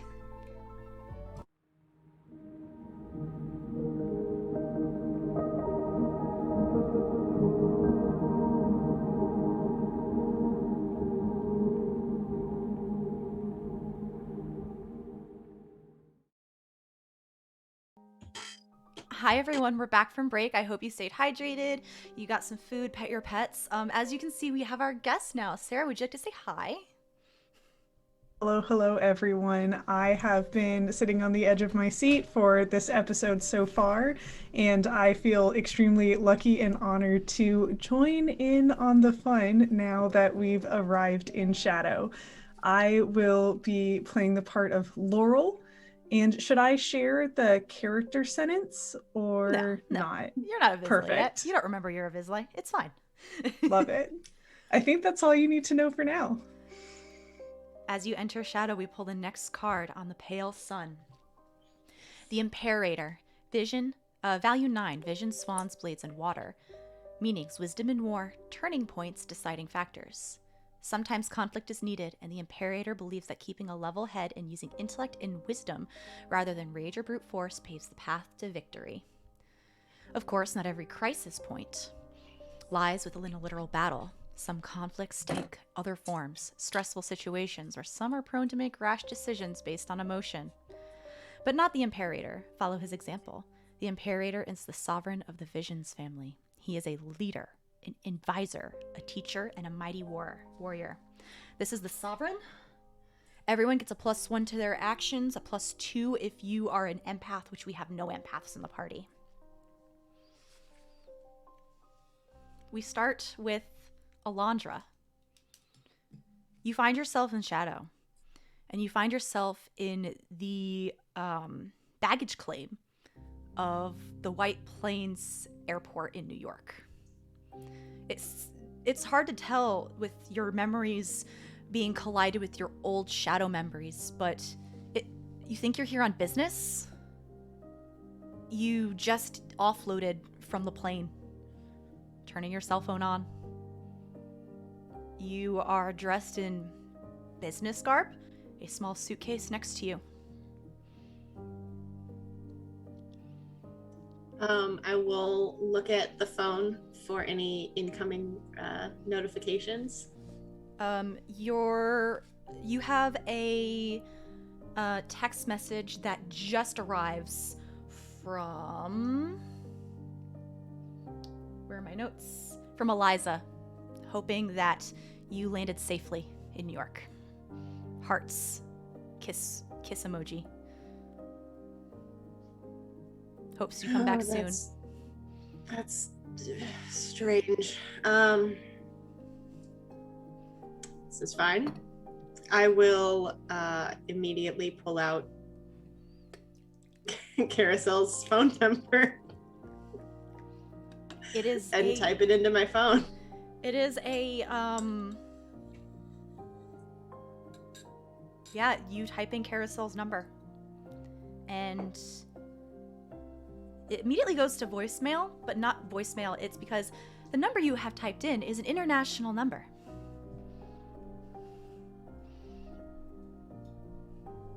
Is that how it works? I've never had to dial an international number, but I think there is like extra hoops you need to go through. Yeah, basically you would just have to dial in extra numbers depending on the country that... Yeah, the country code. Yeah.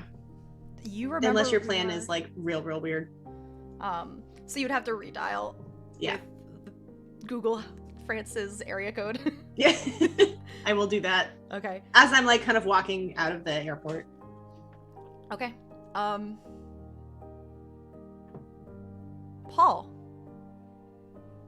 You find when you are dreaming, you find yourself in the middle of a dream, knowing you're there but not sure how you got there and nothing seems amiss.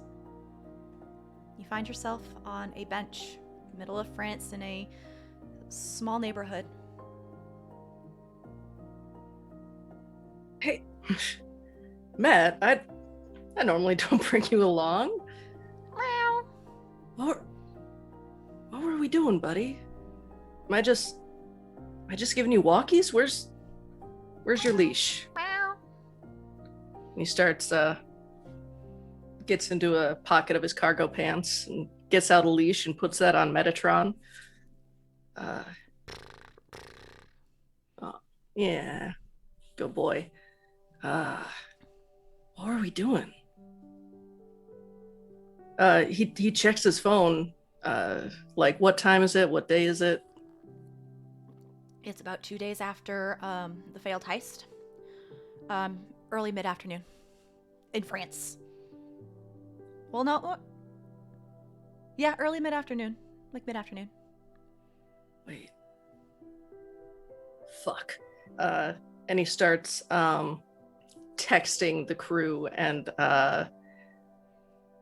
checking in with like what the next step is as he starts going towards the safe house that they had used. In the middle of your texting, you get an incoming phone call from an unknown number. Oh. Weird. And he swipes it out and keeps texting. Alondra, do you call again? Absolutely. You get another incoming phone call. Same number. Like he sent the rest of the text. All things Paul, what's up? Yes.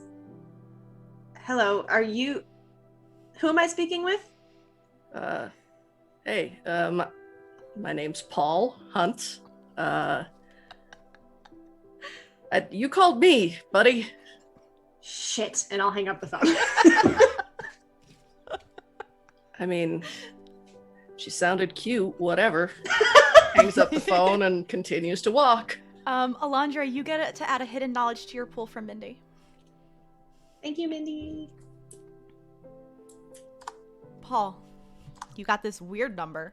Eventually, sometime after like a couple minutes, you don't hear from Seth. You do not hear from Dionysus. You do not hear from Radha. But you do hear from Krishna. Okay. Safe house compromised. Check the news. Fuck. Starts scrolling through news. Checks both English and French to see, like, how badly did they fuck up.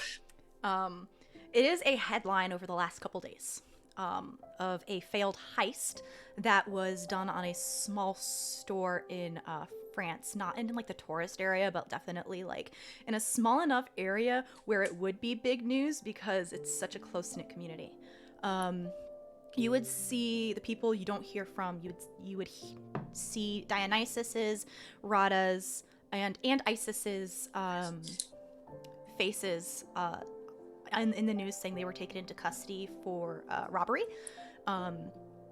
You also see you don't see any other pictures of Seth or Krishna or yourself, but people are asking like, hey, the entire people have not been, we still have people at large. If you have any information, please call authorities.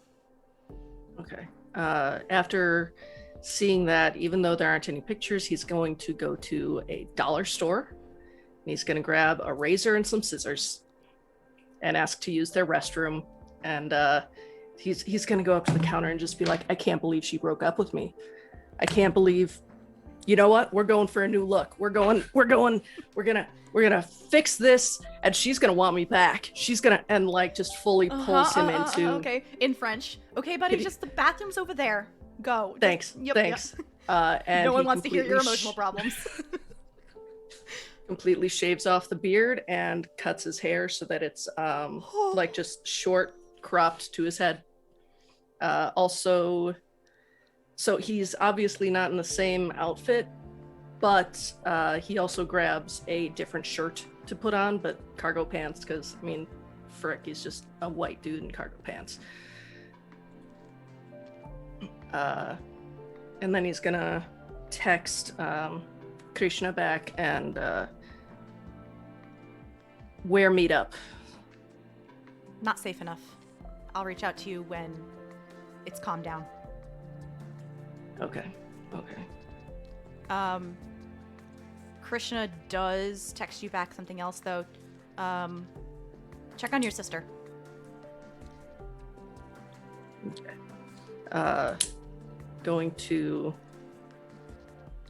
He's got the schedule memorized, but he's going to check on her website and see what her schedule is. She should be playing somewhere in France, although he thought it was a small town. Your sister is a pianist, right? Yeah. Her schedule has changed since then. It looks like no longer is she going to be in France. In a couple days, she's actually traveling to New York for a large performance. She got a big booking deal through an agent. Oh. Hell yeah.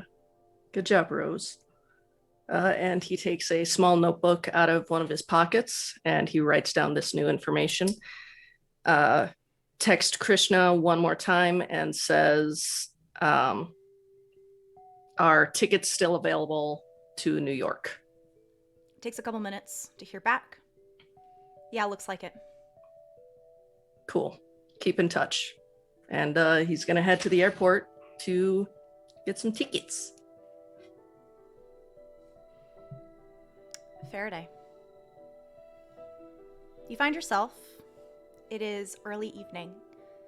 The bar is just setting up and getting ready for the rush. Where are you working? What's your day? What's your reaction to just being plopped here in the middle making a mixed drink?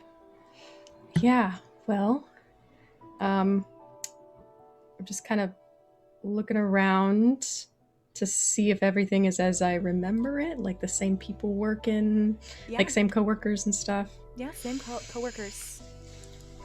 Yeah, so I've got a couple jobs that I balance, weird hours and stuff, but this is like my main job at a bar called the Angel's Share.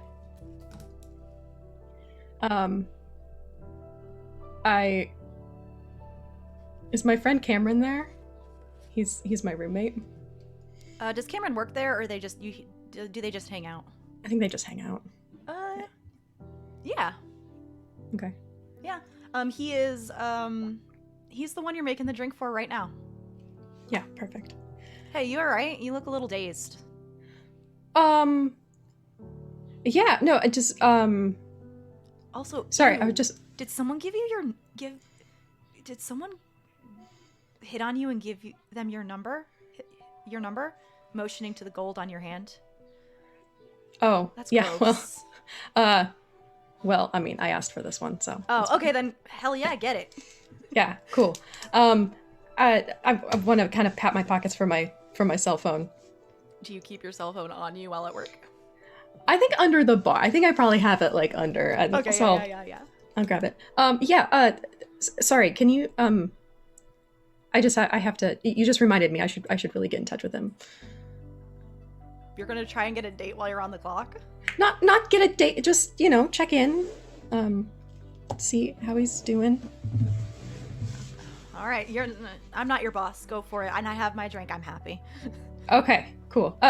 Have you noticed anything, I don't know, strange in the last couple days? I've been feeling off. I didn't know if. Are you catching a cold? If you are, please wear a mask and disinfect the shared spaces in the apartment. Okay, I didn't know if you'd noticed anything. Okay, never mind. No. You brought home a pet rat, though, which I was not expecting. Yeah, he's pretty cool. Yeah, he seems pretty chill. Squeaks a lot, but not when we're sleeping, so it's fine, I guess. Better than like the normal New York rat, so. Oh, definitely. I thought he was cool to bring home. Okay, cool. Yeah, I'll be back in a couple minutes. All right. And I'll just kind of like go in the back room and try giving Karosael a call. You get the same, this is an international number type thing. Right, I think he talked about being in France for some heists. I will try calling again appropriately.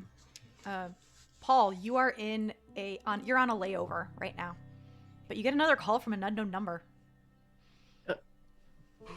All things Paul, what's up? Paul, see, yeah, I don't see you as a Paul. But awesome, like your cell phone thing, the cell phone number totally worked. So where are you? Where can we hook up? Hook up? Hello. I mean, I'm kind of out of what country are you in right now? I'm in New York. Hey, well, I happen to be going there. I could swing by. Okay, so you must be around a lot of people. So you got a talking code. I get it. Cool. Well, I'm at this bar called the Angel's Share. That's where I work most nights. So when you get into town, come on by. I haven't found Alondra yet. Do you have Samuel came with me. Did Metatron come with you? Metatron is in a travel carrier. Yeah. Yeah. Like he looks down at the cat carrier. Yeah, I've got my cat. Is that a thing? Cool. Well, it's just he's cool. He's always down for the capers as well. Awesome. Well, I don't know how long it's gonna take you to get over here, but I'll try to stay at the bar as often as I can. I'm in a layover, so like it'll be a couple hours. I wouldn't, but I can text you when I get close, and it's gonna have to be at your place. I'm sorry, I'm not from around there. No, that's perfect. Yeah. And if you hear from Alondra, just like share my number too, so that we can all meet up together. Okay, I'm at work, so I do have to go. But yeah, just text me when you know things, and I'll hang up. Can we get like a little snapshot into Paul's brain right now? So like right now, he is like trying to think over the past like all of his time with his group, because there have been several numbers that have been passed out, and this tends to be the burner phone. And So, I mean, first of all, it's pretty weird that he gave 2 possible hookups this number. But at the same time, like, if she was at a bar, like, that makes sense. But also, but hey, not gonna put down a good thing, but there's just a lot going on. And he actually, like, talks a little bit about this to Metatron, like anything that's not super overt, just that little, like, I just don't understand. Have I been, like, am I a slut? Is that what's I mean, Dionysus always joked, but really, I gotta be better with this number. And it's three of us? And I don't remember that at all. Slow blinks at you. Slow blinks. From Metatron. Yeah, no, I know. Abby, as you head back to work, you do pass your boss's office. Tiana. Lorene is way too close to Lauren. Tiana. And you do hear her talking to someone. Briefly, vaguely remembering the shadow memories. You're starting to get live entertainment at the bar. Lauren, you want to describe yourself for everyone, please? We see a woman of fairly average height, but who takes up a tremendous amount of space. She is wearing a very well-tailored, very elegant blue dress that really makes her blue eyes pop, and long blonde hair is kind of pulled up and away from her face and then tumbles down over one shoulder. But perhaps most true to the way she always dresses, there are a handful of golden feathers in her hair. Tiana is looking down at some paperwork. Yeah, thank you. It's been wonderful working with you. I really didn't want to put unexperienced feelers out to try and find some entertainment that would may or may not be up to snuff, so I greatly appreciate working with you and your company. Thank you for taking the time to come down and speak with me and what we're looking for. Oh, absolutely. The pleasure is truly all mine. My company has been a bit of a small establishment for a while, but we've been looking to branch out and really connect with more venues. I love what y'all are doing with the place. The vibes are good. The talent you've had so far has a pretty good reputation for this joint. So I think that together we can really, really make a splash. Thank you so much. Yeah, we've been trying to branch out into doing live entertainment to bring in more customers, more variety, and who doesn't like a good band every once in a while, you know? Exactly. And it's, I love that you haven't really pigeonholed yourself into one specific type of live entertainment, because it makes your venue more robust. It means it will be more popular and you'll have a much larger client base because, one night you could be bringing in a band, the next night a singer, the next night a pianist. Who knows? Speaking of that, we do want to have first live entertainment soon. I know you did mention about you had someone in mind that might be available for next weekend or this coming weekend, a couple days. I have been doing a lot of work. Sorry. No worries at all. It's my job to help make your event as great and as beautiful as it absolutely can be. So did you have something specific in mind, or should I just let my intuition lead? Please let your intuition lead. As you said, I didn't really want to pigeonhole myself into anything. And everyone does like a variety of entertainment, usually in most cases. So I would love to hear any suggestions you might have. You know what? Why don't I go take another walk around your establishment, sort of take it in, and I will get back to you in a couple of days on what is going to be the perfect fit for our first soiree of sorts. Perfect. Thank you. If you have any questions, please feel free to reach out to me. If I have any questions, do you have a business card? I know we email back and forth, but sometimes it's just easier for me to... I like to keep everyone's business cards in my little flip book. Oh, absolutely. Don't you worry. And Lauren will pull a kind of small clutch from her side and pull from it a business card that has in large, all-capped, beautiful golden embossed ink the word panache. And then beneath it, it says talent and entertainment. and she will hand that over to Tiana. Thank you so much. This has my cell phone on it. Please do not feel weird about contacting me. I love everything about working in this industry, and it's really those connections that make me want to do what's best for you. Yes, thank you. Here, let me walk you to the front, and then I'll let you peruse. Tiana will lead you, open the door for you, and lead you out into the establishment. Farideh, do you want to just quickly describe what type of bar you work in? Yeah, so it's I'd say it's on the nicer side. It's the Angel's Share is named after that when you make whiskey, it's the bit of alcohol that is just evaporated during the process of aging it, and so it's like a nice like whiskey tasting bar. And of course, you can make anything, but that's what they're known for, is that Angel's Share. I don't know. I'm thinking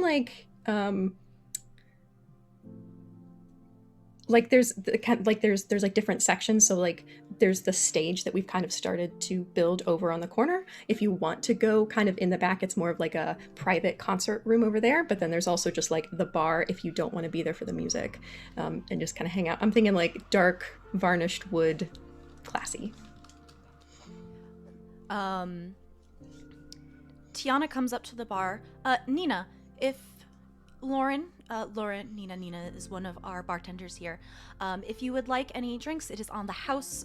Lauren's going to be helping us with entertainment. I know I talked about it with the staff recently, how we're going to get some live entertainment in here. And so she's going to be assisting us with that. So, Lauren, if you have any questions, Nina is one of our more experienced bartenders and has been with us for a good chunk of time. So please feel free to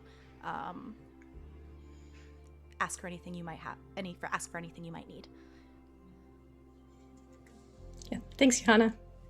And I'm gonna kind of just like muscle memory, like just like clean things down, prep stuff, get things ready while I'm chatting with Lauren.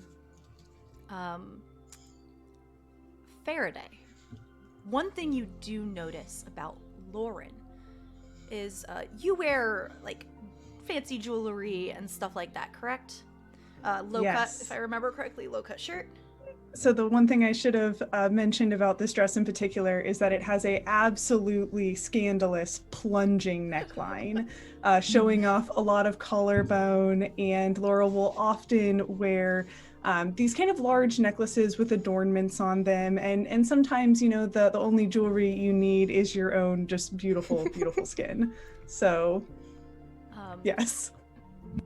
Cameron gives you a look, Farideh, like looks at Lauren and just kind of does like, "Can you get me her number?" However, when you see this, they're in the middle of Lauren's chest, though, like right below her collarbones is a 4-inch diameter orb, similar to what you found in that storeroom. Mm-hmm. Which I believe Lauren does not make any motion towards. Could it be mistaken for jewelry, or is it very obviously like this is something that is stuck into her chest? To you, it looks stuck into her chest. Yeah. Cameron is looking not at the orb, but in that general direction. Plunging neckline and all. Hi Lauren. Yeah, I'm Nina. Are you a performer yourself? You're rather eye-catching. Well, thank you so much. You're going to make me blush. And of course, it's very telling that Lauren's skin is not blushed at all or even feigning at it. Now, truly, I couldn't have gotten a more warm introduction from Tiana. I wish that I had that spark that entertainers do, but I am solely lacking. My skills lie in making connections and in creating events where people feel wrapped up in it all. I'm very distracted also by the golden feathers in her hair.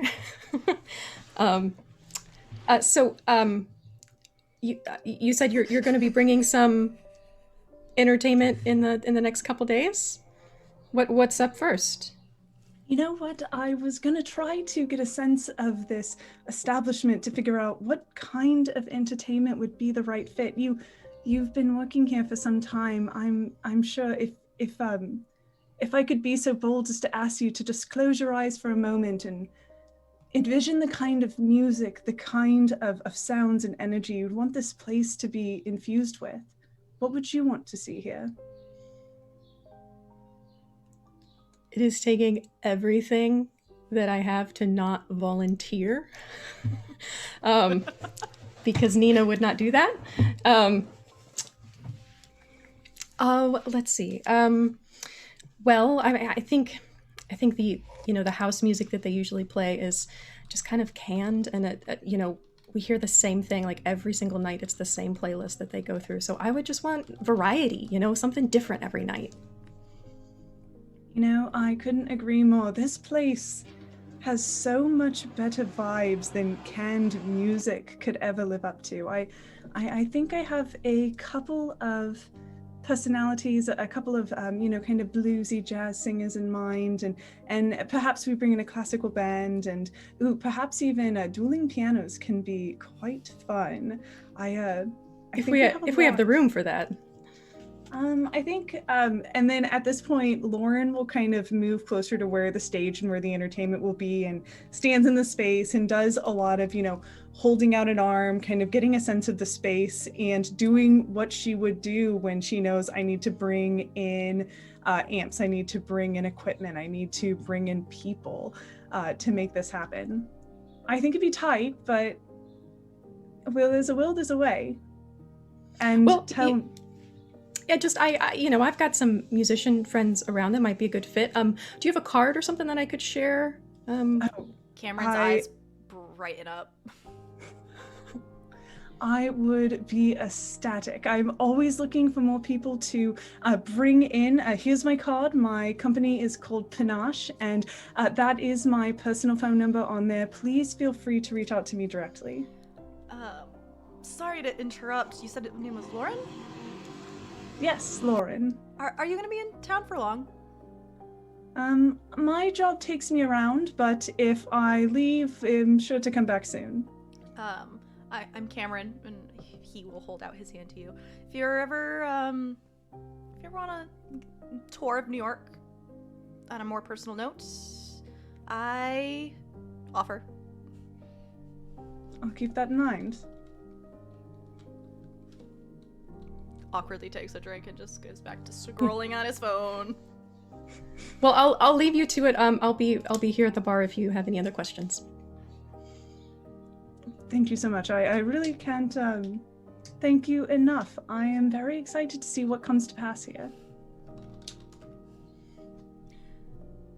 And with that, I'm gonna tell Cameron, like, here, just take a picture of this. I'm gonna keep the card because I need it, but take a picture if you want our number. Okay, I'm gonna wait her to contact me, or maybe I'll just come to the bar a couple more times. I don't want to be like, I want to try to be natural.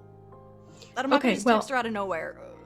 Okay, so the first meeting, not natural. Second meeting, we're gonna try natural. That's great.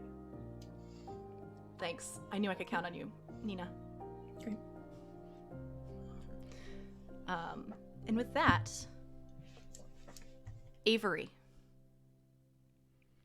As I described earlier with Paul, it's like waking up in the middle of the dream without really realizing how you got there, but unless you think about it, it doesn't seem off. You find yourself kind of in the middle of not a big crowd, but like a small crowd, collecting tips in the middle of Central Park. Just after a performance, you see Carmen just giving you a look and a thumbs up. You're like, yeah, good job today. As it seems like you've just finished. I think that if I am having like that, I like to think that the way that her brain is going to process that is essentially, sorry, gross. is to essentially just be like, just like take a second, step back, kind of like clear her head for a second, continue, talking to people. But I also think that towards Carmen, she will like do like their signal to like, hey, can you take over or something like that, and just kind of excuse herself to whoever she's speaking with, and like kind of beckon Carmen over. Carmen is practiced enough to easily slide in and say, thank you. If you want to come see us again, we'll be XYZ at this place, this intersection, this part of the park tomorrow, and continues taking tips. And Zephyr will kind of go and just gather the tips that she's gotten for both of them, start splitting them in half. You do see a crumbled up piece of paper in there. She will actually, I think that Avery won't think too much of it because it's not money. Yeah, it's not money. So I think that she'll and like put it towards the back of the pile that she's currently counting, and continue counting, and she's just gonna go sit down and like, what the fuck? Yeah, briefly you noticed it was a phone number. Yeah, then she'll definitely just stick it in the back of the pile, forget about it for now, just wait for everybody to clear out. Yeah. It doesn't take too long. You were at the end of your performance, end of taking tips. And after a couple minutes, Carmen does give you a good haul today. Like, you are on point. You do look a little pale right now. Are you all right? Yeah.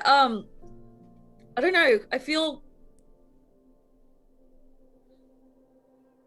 know. I've never had issues with faintness before, but I feel just a little off. I don't know why. Well, thankfully it's the end of the day. You want to go? Yeah. Do you want to get a drink? I don't know. Or do you Thank you for taking home? over. I feel really weird. Was the everything went well? Like, I don't remember. Yeah, you were on fire. Okay. Like the sword today, A+. Okay, good. Well, shit. I wish I could remember what I did. Did you drink a little before? No. I mean, maybe it's fine. It turned out fine, so it's fine. Well, do you got any plans for tonight? Do you want to hang out, or you just want to go home and? No. I think I want to hang out. Let's go do some. Here's yours. Here's your half. Thank you. Of course. Do you want to go? And somebody, look at this sleaze bag. Fucking. Yeah. I saw them. They were. I don't know. Like, I saw them slip it in. What do they expect? I don't know. It's kind of. Do they really think that I'm just gonna? Oh, could be the love of my life. Let me dial one out. Let me ring them. Maybe they weren't even hoping for love. Maybe they just wanted to get it on. I don't know. Still. I mean, I'm flattered, but still. No. All right. Is it gonna be like an internet cafe type of night? You want to just go like eat Takis and just chill, or what do you want to do? Let's go out. Drink. Let's okay. go out. Clubbing or just drinking? No, let's go paint town red. Let's go out. Let's get into some trouble. Smashed? Oh yeah. All right. Yeah. Where you want to go? Fancy or sleazy? Because I think we made a good enough night to at least get like 2 nights from a fancy place. Yeah. Because I mean, sleazy is default. We did. That's true. You say we did well today, so let's go fancy. Let's just be completely out of place in a fancy establishment and get like 1 drink each. Yeah, because I don't think we're gonna be able to buy more than like 1.5 each. Well, so one each. Maybe if we trade. One? Well, I mean, I can bring my sword. Maybe for like a quick trick or something. Do you really think they're gonna let you in with a sword? I mean, fair. Okay, fine. I mean, sleight of hand better than I do. You can do the. Was this your card? That Give me a only drink. works on people who are desperate or children. Fancy people don't have any imagination, so... Oh, fair. Why don't you want to try it? Let's just try it. Okay, it won't hurt. The worst that happens is we get kicked out and we go to another bar. They're not gonna kick you out for a sleight of hand. My heart what are you will just stealing? break at the rejection. Yeah, you're not used to that at all. All right, let's go. Let's go. Alondra, what have you been doing? After you hung up on Paul. After I hung up on Paul. I have gone outside. Which airport did you say I was at? White Plains. Why the hell would I fly into White Plains? Because Mare likes White Plains and knows White Plains. Yeah, but if you're going anywhere in the city, you can't get anywhere. Anyway.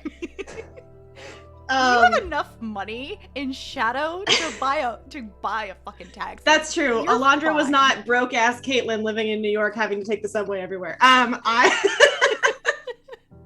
Cool. I will go outside and I will get a car to my hotel. I'll look through my bag and see if I can find a receipt, or I'll look through my email on my phone and find a confirmation email or something. Yeah, you have a bunch of confirmation emails for your flight, for your hotel.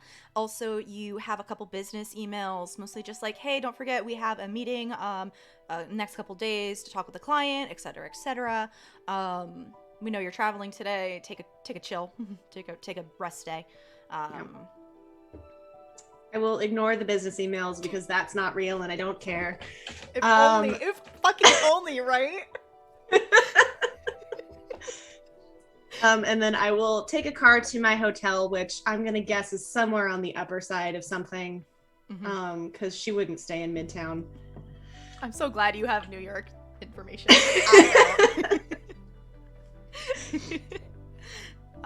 So I'll go to the hotel, check in, and then I'm gonna try to call Paul again. Yeah, Paul. Timey-wimey. Hey, all things Paul. What? Sorry, I was just gonna say timey-wimey stuff. Nothing in the actuality is real. So at this point, you're in New York.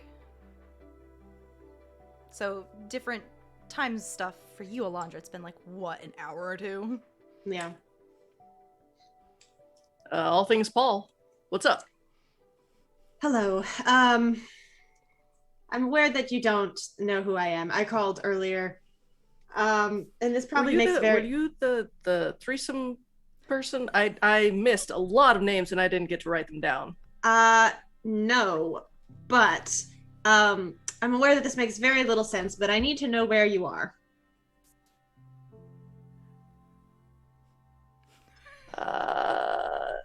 A cab, and he hangs up. Oh fuck.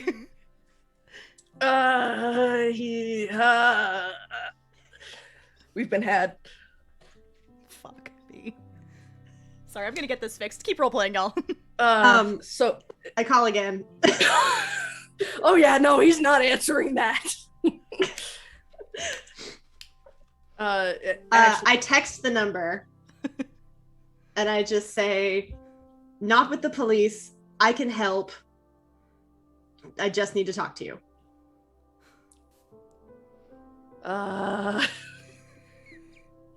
He starts texting and I'll say I've met Metatron.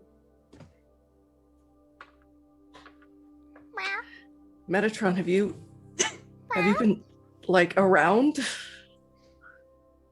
He texts back and he's pretty sure I'm gonna get a new phone. I'm in China. And then he sends that. Alondra swears a lot. And then we'll call one more time. You know what? He answers the phone and he holds it up to the cage. And he does, not a rough shaking, but just enough in the hopes that Metatron will be like,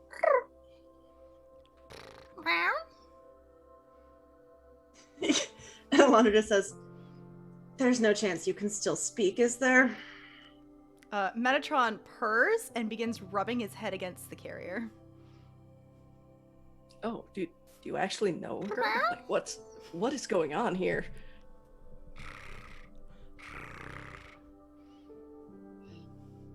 Okay. And he hangs up. Blink twice if I should trust that person. It's slow blink. He slow blinks twice. Fuck you. And he calls Saved by the number. cat. I know this is going to make very little sense. You said that at least once. Yes, I'm trying to make that very clear that I'm aware that this is ridiculous. Have you heard from anyone else new today? I thought, okay. So there was another person who has called me who said that she wanted to hook up. But you already said that you're not part of, like, that. Correct. I know that person. I work with that person sometimes. We do work together. I'm not involved in that particular situation. But could you? I have lost that person's number. Could you pass that number on? Did she say where she was? She is in New York. Unfortunately, I am in China and therefore cannot hook up for a threesome. She's in New York. Okay. I hope. I'm very sorry about your threesome. That is unfortunate. Could you connect me via phone to that person? Could you send me her number? I've lost her number and I require it. I feel like the FBI should have all of the numbers. If I was with the FBI, this would be much easier. Could you please just give me her number? Are you gonna use the threesome card? Like, is that how this is gonna? I promise, if there's ever a chance for a threesome, I will let you know. Okay. I'll send you the number, but just so you know, I'm getting rid of this phone. This thing's fucking cursed. Great, excellent. This is my number. If you would like to keep it, you can call me whenever you happen to be not in China. Cool. Particularly if you happen to be in New York at any point.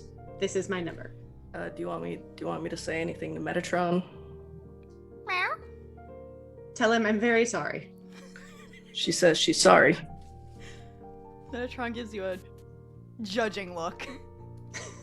Oh, okay. No, you're right. Okay. Bye. He hangs up. The number, and then Do you send Alondra the number? Yeah, I'll send Alondra the number, and I will send Farideh Alondra's number, and I'll be like, unfortunately, in China, you two are apparently in New York. Have fun. I will call Farideh immediately. Your phone rings during work. From an unknown number from Chicago area code. Oh, Chicago, shoot. I will, if I can, excuse myself to the back room. Sorry, gotta piss. Be right back. Yep. Yeah. Yeah, easy. Hello? Please tell me you remember who you are. Oh, thank God. Yeah, I think Karosael might have gotten a little confused, but he's on his way here. I gave him the name of my bar and everything, so he should be on his way. Yes, I may have scared him a bit by accident. I think he thinks I'm the police or something. So he may or may not show up, or he might catch a flight to China. Unclear. But where is your bar? I need to be there. I will give the address. Oh, that's not too far from here. All right. Any word from Zephyr? No, but there is just like someone suspicious kind of around here. I don't I'll text you something when we hang up, but just keep your eyes out on your way here. Great. I'll be there in 15 minutes. Great. So we'll hang up, and I will text her a picture of Lauren's business card. The lettering matches the panache in the Marquis Quarter.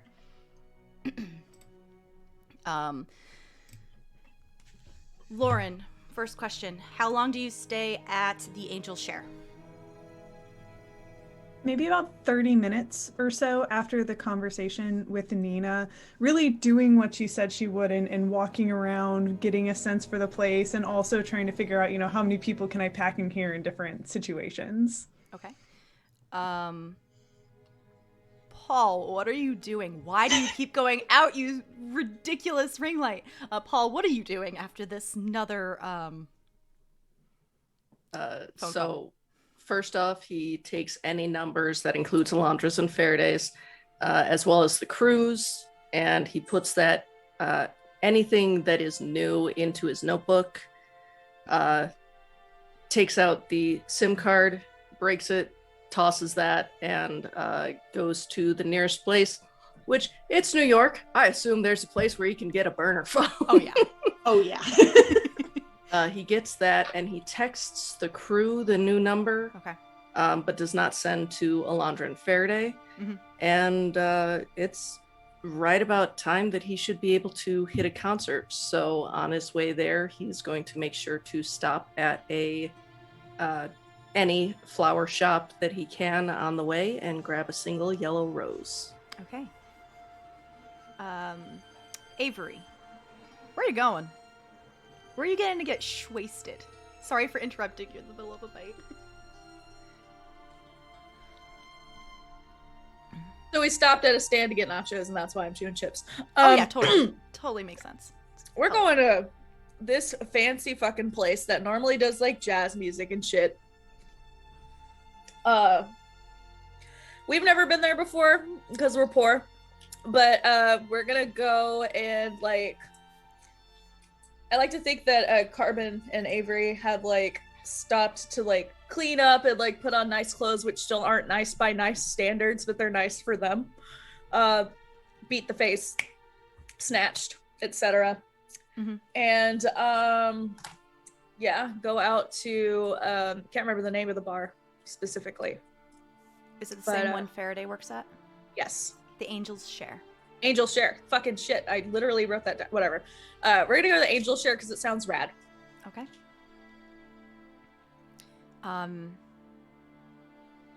Paul, you are able to go catch a concert from Rose, who is not performing at the Angel's Share, but at another establishment in the city. Let me just... It's a fairly packed bar. She is... Your sister is radiant as ever. What does she look like? She is... She is very short. Maybe not Zephyr short, but pretty close. But very close. And she has flowing blonde hair, like all the way down to the middle of her back, which she always has put up so that it's like the single braid going down. And she tends to wear things that are elegant and not low cut. She prefers pastels, and in particular, this one is a very, very light green. And as she plays, her fingers dance over the piano keys, and you can tell that each note brings her such joy. And as she gets closer to finishing up this concert, Karosael stands up and goes to sneak into the back rooms of the concert. Make me a sneak check. You can still use your movement, Bene, and build your venture as normal. And just for funsies, if you... Oh, wait, that's right. Karosael, you can't hear her music. Oh, for real? You can't hear it. Fuck! So never mind. Does that change anything, what you just told me? That is all his memory. As he is sitting there and listening... He does just kind of panic because he can hear all of the people around him. He can even hear her tapping up on stage with her downstage foot so that the people can't hear, but not the music. And so he does the same thing. Like, he is still going to try and sneak back. He'll figure it out later. Today's been a fucking weird day. Mood. And he is going to try and sneak. You will need to roll a movement-based check to try and sneak into the dressing room. He is 100% like, this is very important to him. He is going to use a movement. Also, can I use multiple, Bene? Only if you have a specific character secret. Okay. Okay. I will also say for funsies, if you want to, this applies to everyone. If you want to use sortilege, this is mostly for Paul and Avery. If you want to use sortilege, and just something odd happens to, like a weird coincidence to help you, I will allow you to use sortilege if you can tell me what this weird coincidence is to help you if it succeeds. Sure, he'll use a sortilege. Oh God, I hope this doesn't fuck up. Flux. No. Okay, so I'm using a movement bene. I'm using a sortilege.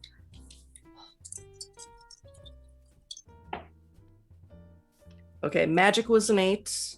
Regular die was a 7, so that's a 9. Hey. You completely succeed. Please describe how you go in the back and how this sortilege helps you. This unintentional pull on the magic of the invisible sun that, even though you don't remember your Avisle, still shines in the gray sun. So as he is trying to sneak in back, he is actually caught by the person who, they're not a bouncer, but they make sure that there aren't any creeps going in or anything like that. Mm-hmm. And as he is about to go through and the bouncer is about to stop him, he looks at Paul, and he looks at a poster right behind Paul, and thanks to shaving and all of this, he actually looks like someone who is supposed to be playing after Rose. So he's like, "Oh, you should have been here hours ago. Come on in. And he lets him into the backstage green rooms. Beautiful. You are able to place the rose wherever you please. Just where he always places it, right there on her makeup the stand, the makeup place desk. He puts it right there in front of her chair and then leaves from there. Lauren, do you make it a point to make it to any of your clientele's performances?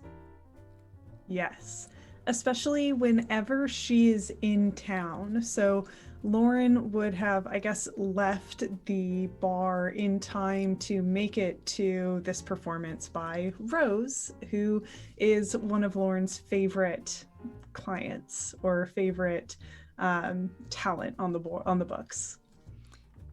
You do see, I'm going to give Paul a despair, as you do notice Paul leaving the back room. Oh, hello. Lauren, nice to meet you. Are you, what are you doing back here? Hey, I'm, Paul. I, was let in by I guess the bouncer kind of panicked and thought that I wasn't who I was, and he put me back here. How do I get out? I get lost really easily. I'm sorry. Also, are there any family resemblances? No, actually. She has always been small, petite, pale, blonde, and he has always been ruddy, tall, takes up too much space, and dark hair. Okay. I think Lauren spends a long moment studying Paul's face and looking really closely, and then just shakes her head a little bit. I'm sorry, I was being nosy in my own way. You have this very familiar sense about you, but that's must just be in my head. You know what? I don't need to know what you were here for. I just like to make sure that no one comes back and messes with the folks who I'm responsible for. Oh no, absolutely. That would be terrible. I don't tend to mess with the arts personally. I can't string two notes together. Which direction do I go? I'm sorry. Oh, no worries. And we have that in common. I wish I could string even one together and have it sound passable. The exit is just that way, and if you take 2 rights before leaving, you will not run into any other security. Oh, cool. Thanks. And he takes that exit. Okay. Can I rewind real quick to hurt myself? Sure. You can. So I had told Farideh that I'd be there in 15 minutes, and I know Lauren said that she stayed for 30 minutes before leaving. Can I be entering can I just run into her just outside as I'm leaving? Of course. You run into Laurel as you are about to enter the Angel's Share. Lauren, you are leaving, and it's one of those weird, awkward moments where you both are trying to enter, leave the door at the same time, and you're just like, oh, sorry. What direction? Oh, I'm sorry. Sorry. Oh, no need to apologize. Here, let me get the door. You don't let me hold you up. You are in for a treat here, let me tell you. Thank you. Of course.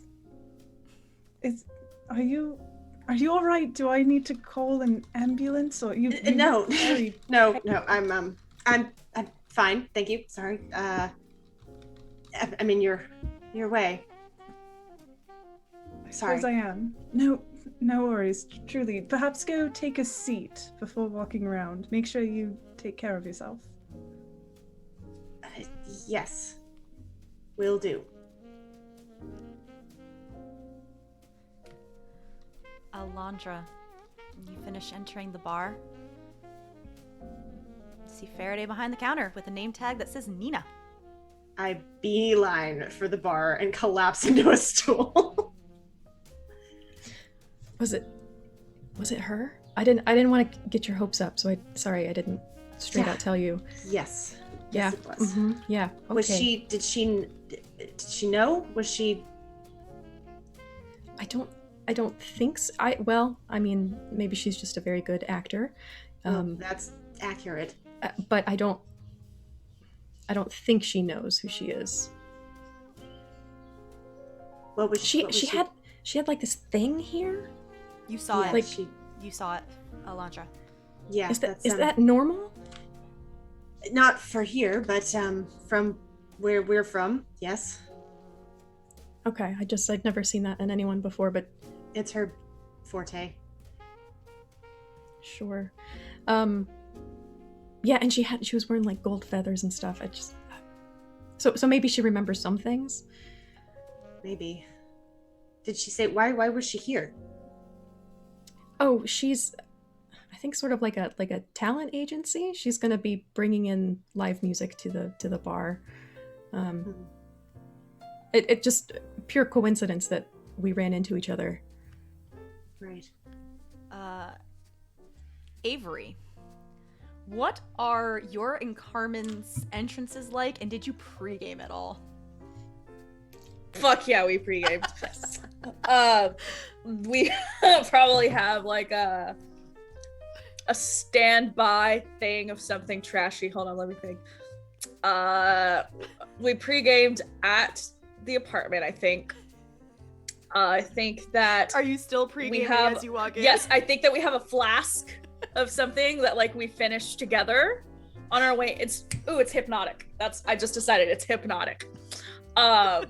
So we have pre-gamed, we finished pre-gaming, and now we're gonna go up to the door and just generally pretend like we belong here. Hey, Avery, do I look posh enough to enter this bar? What are you doing with your voice? Oh, should I just drop the accent? Yeah, it's pretty bad. Okay, I'll leave it. That's better. Okay. Yeah, don't. Yeah. Do I look posh enough to enter this bar? Yes, I think. I haven't seen anyone else in there yet, but we'll find out. Let's go. Avery, well, to you, Zephyr, and a companion enter the bar.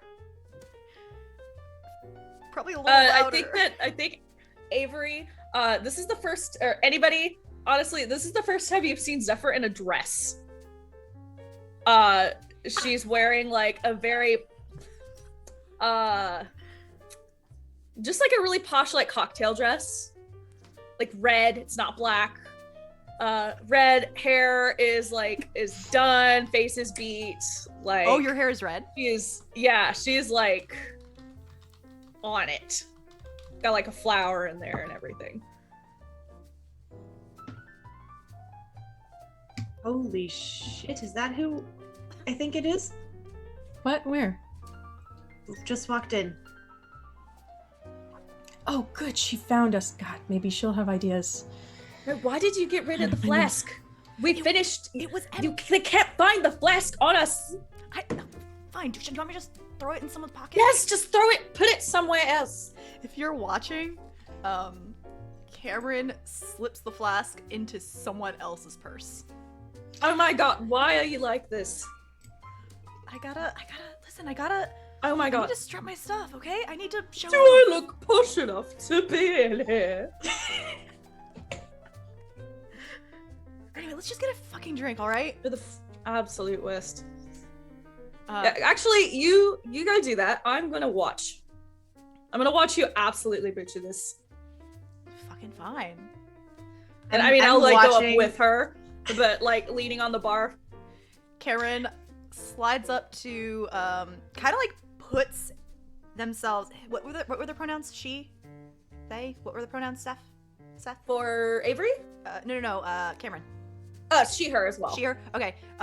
Cameron walks up to the bar and kind of slides in between Alondra and your roommate Farideh. Hey, can I get a whiskey on the rocks? What kind of whiskey? There's many, and I'm just like looking over her shoulder at Avery. Yeah, I'm keeping an eye on Avery Zephyr to see if it's Avery or Zephyr. I don't know. Just what do you recommend? Oh, well, we've got a whole menu here. If you're looking for something like a little sweeter, honeyer, something a little smokier, darker. This one. And points to something like right in the middle. Perfect. 2 of those for your friend as well. Hey, Avery, you want one? I mean, yeah, but what do they have? Is it Jim Beam? Is it, what are we dealing with? First one's on the house. I'm not gonna say no to free alcohol, so. I'm sorry I made fun of you before. It's clearly working. It's working. We're doing it. We made it. Thank you. Carmen, we made it. Nina. Thank you, Nina. And I'll send her back with a couple and make sure to like ring them up on my tab. Like if they aren't going to be on the house, I'm going to pay for these. Okay, that's fair.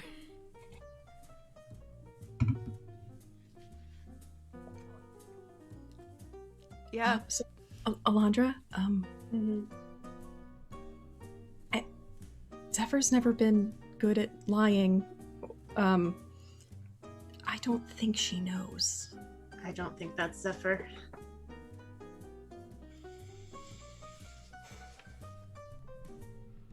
Do you think that's her partner who came through with her? Maybe? How hushed are you being? We're like talking over the bar. It's yeah. Like, Cameron like next to us can probably hear. But I don't care too much about him. It's fine. Yeah. The men are irrelevant in this situation. Yeah, Cameron's just drinking. Yeah. Kind of And has shuffled over a bit to give room to Carmen. Oh, well, I've definitely I've given her her drinks and assumed that she has left again. I'm not going to have that. Okay. What? Is Cameron eyeing either of them? No, he's trying to be respectful. Good boy. Good man. All right. Okay. I will say that if you've given us a sipping whiskey, I assume it's something nice and on the rocks or whatever, fucking Avery shot that shit. And it's now talking to Carmen about I don't know what the big deal is. So why is it so expensive? I don't know. Did you like it at least?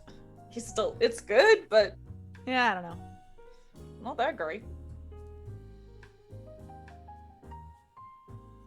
I doubt that that's a Grey Reaper. Right. Well, maybe we can at least try to get all of us together. What did Karosael say to you? That he told me that he was on his way. Oh, to China. As I mentioned, I may have scared him a bit. Also, he seems to think that he's going to have sex with you. Excuse me? Did you or did you not inform him that you wanted to hook up? Yeah. Meet up. Yes. That is not how he took that. Oh, hook up. Oh, man. That being said, if you text him, it might be a reason to get him here. We could use it. True. All right. I will try to I will try texting Karosael. And message not delivered. Will not go. Oh, great. He did mention he was going to get rid of his phone.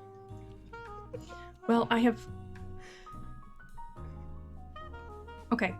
Two things. Either we can hope that he is going to come here anyway out of curiosity and we can just wait, or I have something special I can try. At about this sorry, go ahead, finish. Maybe wait for a bit and then pull out the special things if it doesn't work. Okay. Yeah, that might have to wait till I'm off of work, but okay. we can try some things tonight. In the meantime, I'll take I know shit about whiskey. The 15-year Mick Sweeney's one. Sure. Yep. Oh, good choice, actually. Yeah. She orders something that's it's not super expensive, fancy, but it's expensive-ish, nice quality. So, after you get your drink, Avery and Carmen continue to shoot the shit. At about this moment, another figure enters the Angel's share. They are about average height, wearing definitely not as fancy as yours, Alondra. A suit with a long coat, red hair pulled back into a ponytail at the side. And as they enter, they do take sunglasses off to reveal bright green eyes. I don't know if you two have met Cicero, but this is Cicero that enters the Angel's share. And after entering, they look around, eyes fall on Avery, and are just fuck. I think I may have found our Reaper friend. And we'll end there for the night, the day, because we've only got 5 minutes left. Stop blinking, ring light. Maybe if we get a more, the most expensive one, then it'll taste better. It's not how whiskey works at all. If we just get, if we both put it together and get the most expensive one, that it's got to be better than that. This is what Avery is concerned with. Yep, that's totally how it works. But Cicero plops down at the bar, exasperated looking. And we'll leave it there for the day. Unless anyone has last minute stuff they want to do before we end. Just as a refresher, where did we leave Paul? Is he still at the performance? He left the concert, and he's not sure exactly where he's going next. Okay. But we last saw them at Rose's concert. Yeah, cool. Same with Lauren. I think Lauren waits kind of near Rose's ready room, as she usually would, as some of her, the people who she's actually very friendly with, give their performances. And for some reason that Lauren just can't quite shake, she keeps seeing the image of the woman in the doorway, just right at the top of her mind. When Rose goes to her dressing room, she picks up the yellow rose fondly. I don't know who this is from, but I always get one after every concert. That's rather romantic. Is it the kind of thing you'd like to keep that way, or would you like to know who it came from? I think I just want to keep it a mystery for now. But I don't think it's romantic in any sense. I think it's more... I have my hypotheses. I think I have my own hypothesis forming as well, but I'm not quite sure what feeling this one's giving me. It was nice to see you, Lauren. I will see you at the next performance. Of course. And then Rose takes her leave.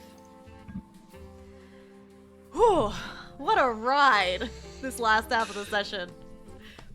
Chaos. Anyway, hey everyone, thanks for joining us for session 9 of Secrets Beyond the Suns. Let's do our advancement at the end of the session, and then we'll do sign-offs, along with favorite parts. Who wants to go first? I will choose. I'll go. Okay. Great. So I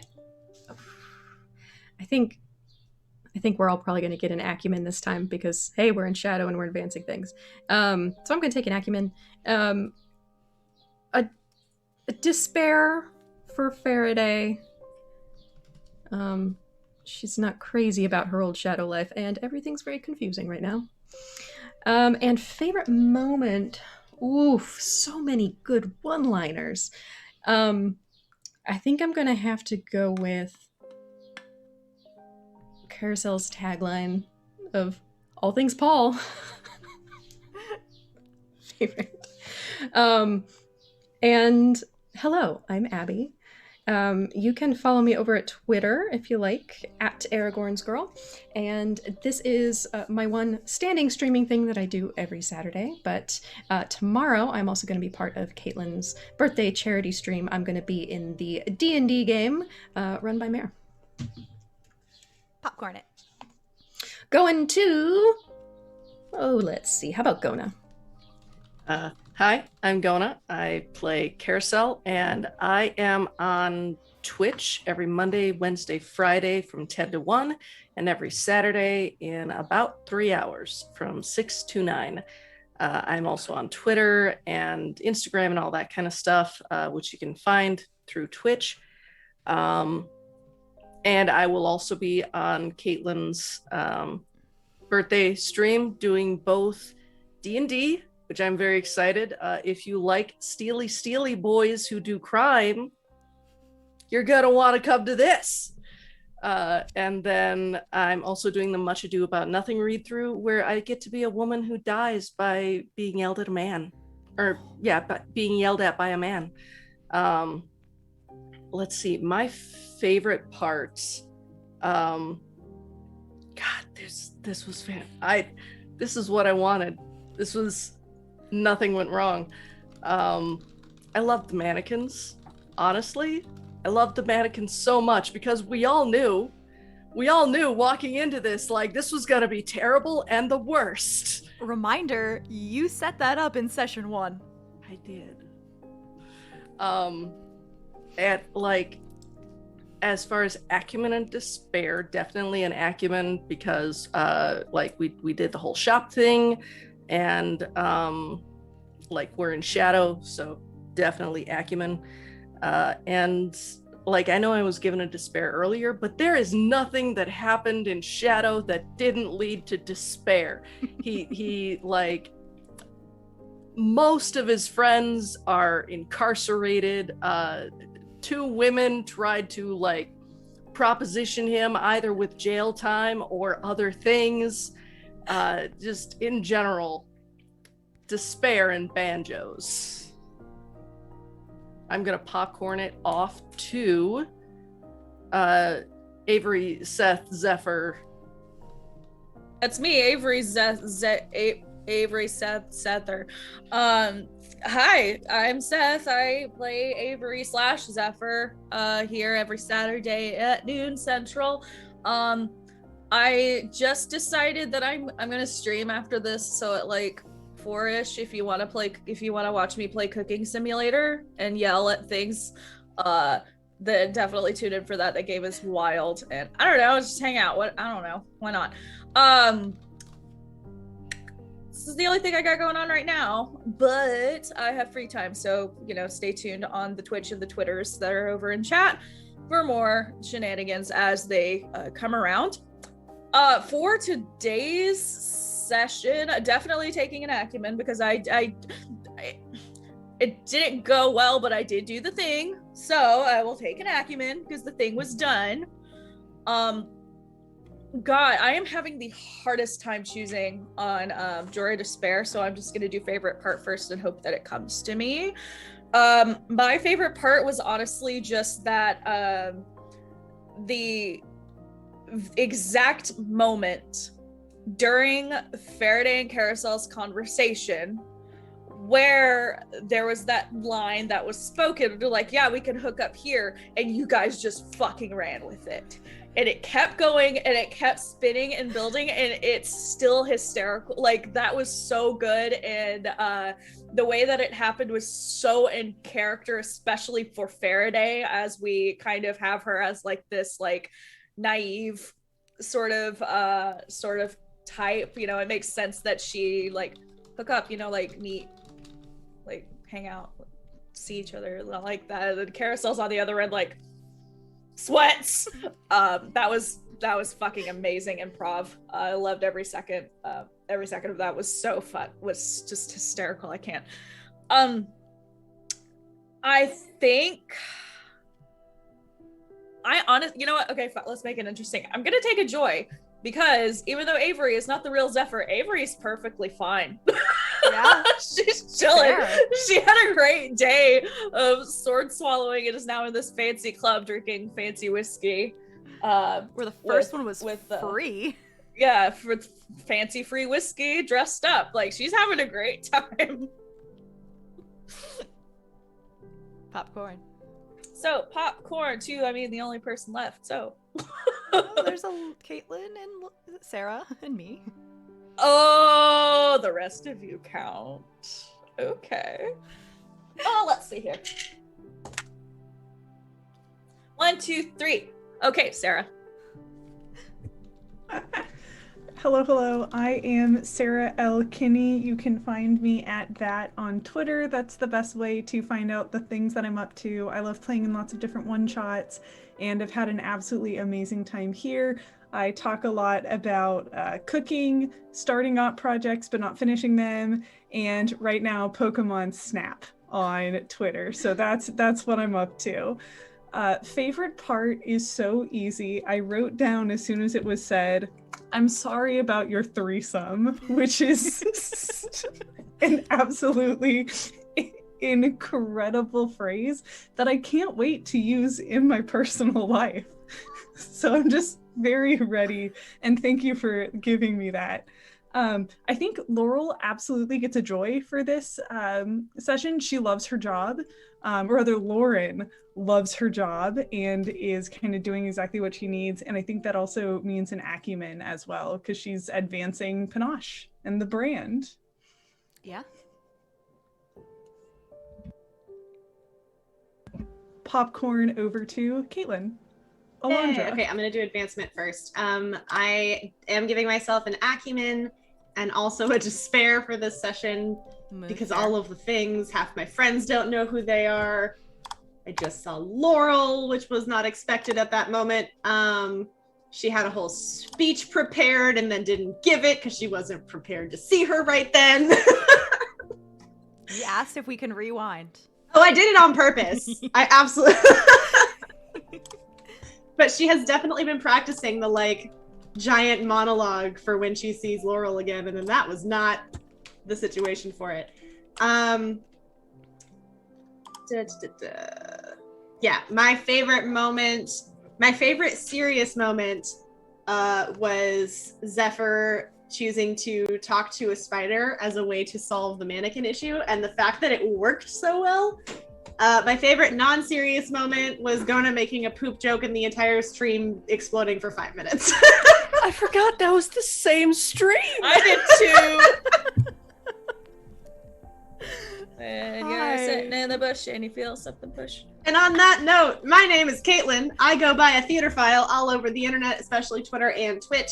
On Twitch, I play vintage video games, which is any video game that is at least 10 years old or older. I do not take responsibility for making you feel old. If I have to, so do you. Currently, we're playing Kingdom Hearts 2, and we're about to start Super Mario RPG. Also, Monday is my birthday. So tomorrow, I'm throwing a giant-ass birthday stream that you will see several of these wonderful people on. At 9 a.m., we're doing a Genesis one-shot run by our good friend Dax. At 1 o'clock, we're doing a D&D one-shot run by our wonderful mayor. At 5 o'clock, these are all Pacific time, I'm going to play video games for a little while, depending on how the day is going. And then at 8 o'clock, as Gonah mentioned, we are doing a full read-through of Shakespeare's Much Ado About Nothing. And it's going to be super wonderful. We're raising money for the Actors Fund, which is a fantastic organization that helps people who work in the performing arts kind of make ends meet in a gig industry that's kind of difficult to do that sometimes, especially right now when the entire performing arts industry doesn't exist. So they do things like housing, healthcare, financial assistance, social services, all that kind of stuff. So we're raising money for them. We have giveaways, we have incentives. We've got all kinds of cool stuff. So definitely check that out. I believe there's some Secrets Beyond the Suns merch is one of the giveaways. Just saying. What? Yeah. Oh, that's right. That's right. Thanks for reminding me. Anyway, I think that brings it up to me, right? Yes. Hey, everybody. I am Mare. You can find me on Twitter at ArchmageOfDice. Every Saturday at 1 p.m. Eastern Standard Time, you can find me here with our lovely cast. GMing Invisible Suns, Secret Beyond the Suns. Just as a heads up, Sarah will be a continuing guest on the stream until narratively it does not make sense. I have no clue when that's going to be, but we love her, so it's fine. Tonight, last minute, I just joined a D&D 5e game called Horizon's Call on Eva Sarach's channel, where I will be joining this aquatic adventure. So tune in at 3 p.m. Pacific, I think 6 p.m. Eastern. Tomorrow night, people have already mentioned it, but I am going to be running a D&D 5e game, raising money for Caitlin's stream, supporting the Actors Fund. Feywild shenanigans, y'all. Random magic tables. Get in on that. And also tomorrow night on Open for Adventure, I'll be running a D&D 5e game called Veil of Shadows, where our players are trying to close a rift of the Shadowfell that has leaked onto the material plane. My favorite part was literally all of the shadow stuff. I loved all those interactions. I can't narrow it down. I think that's it. Did I miss anything? No?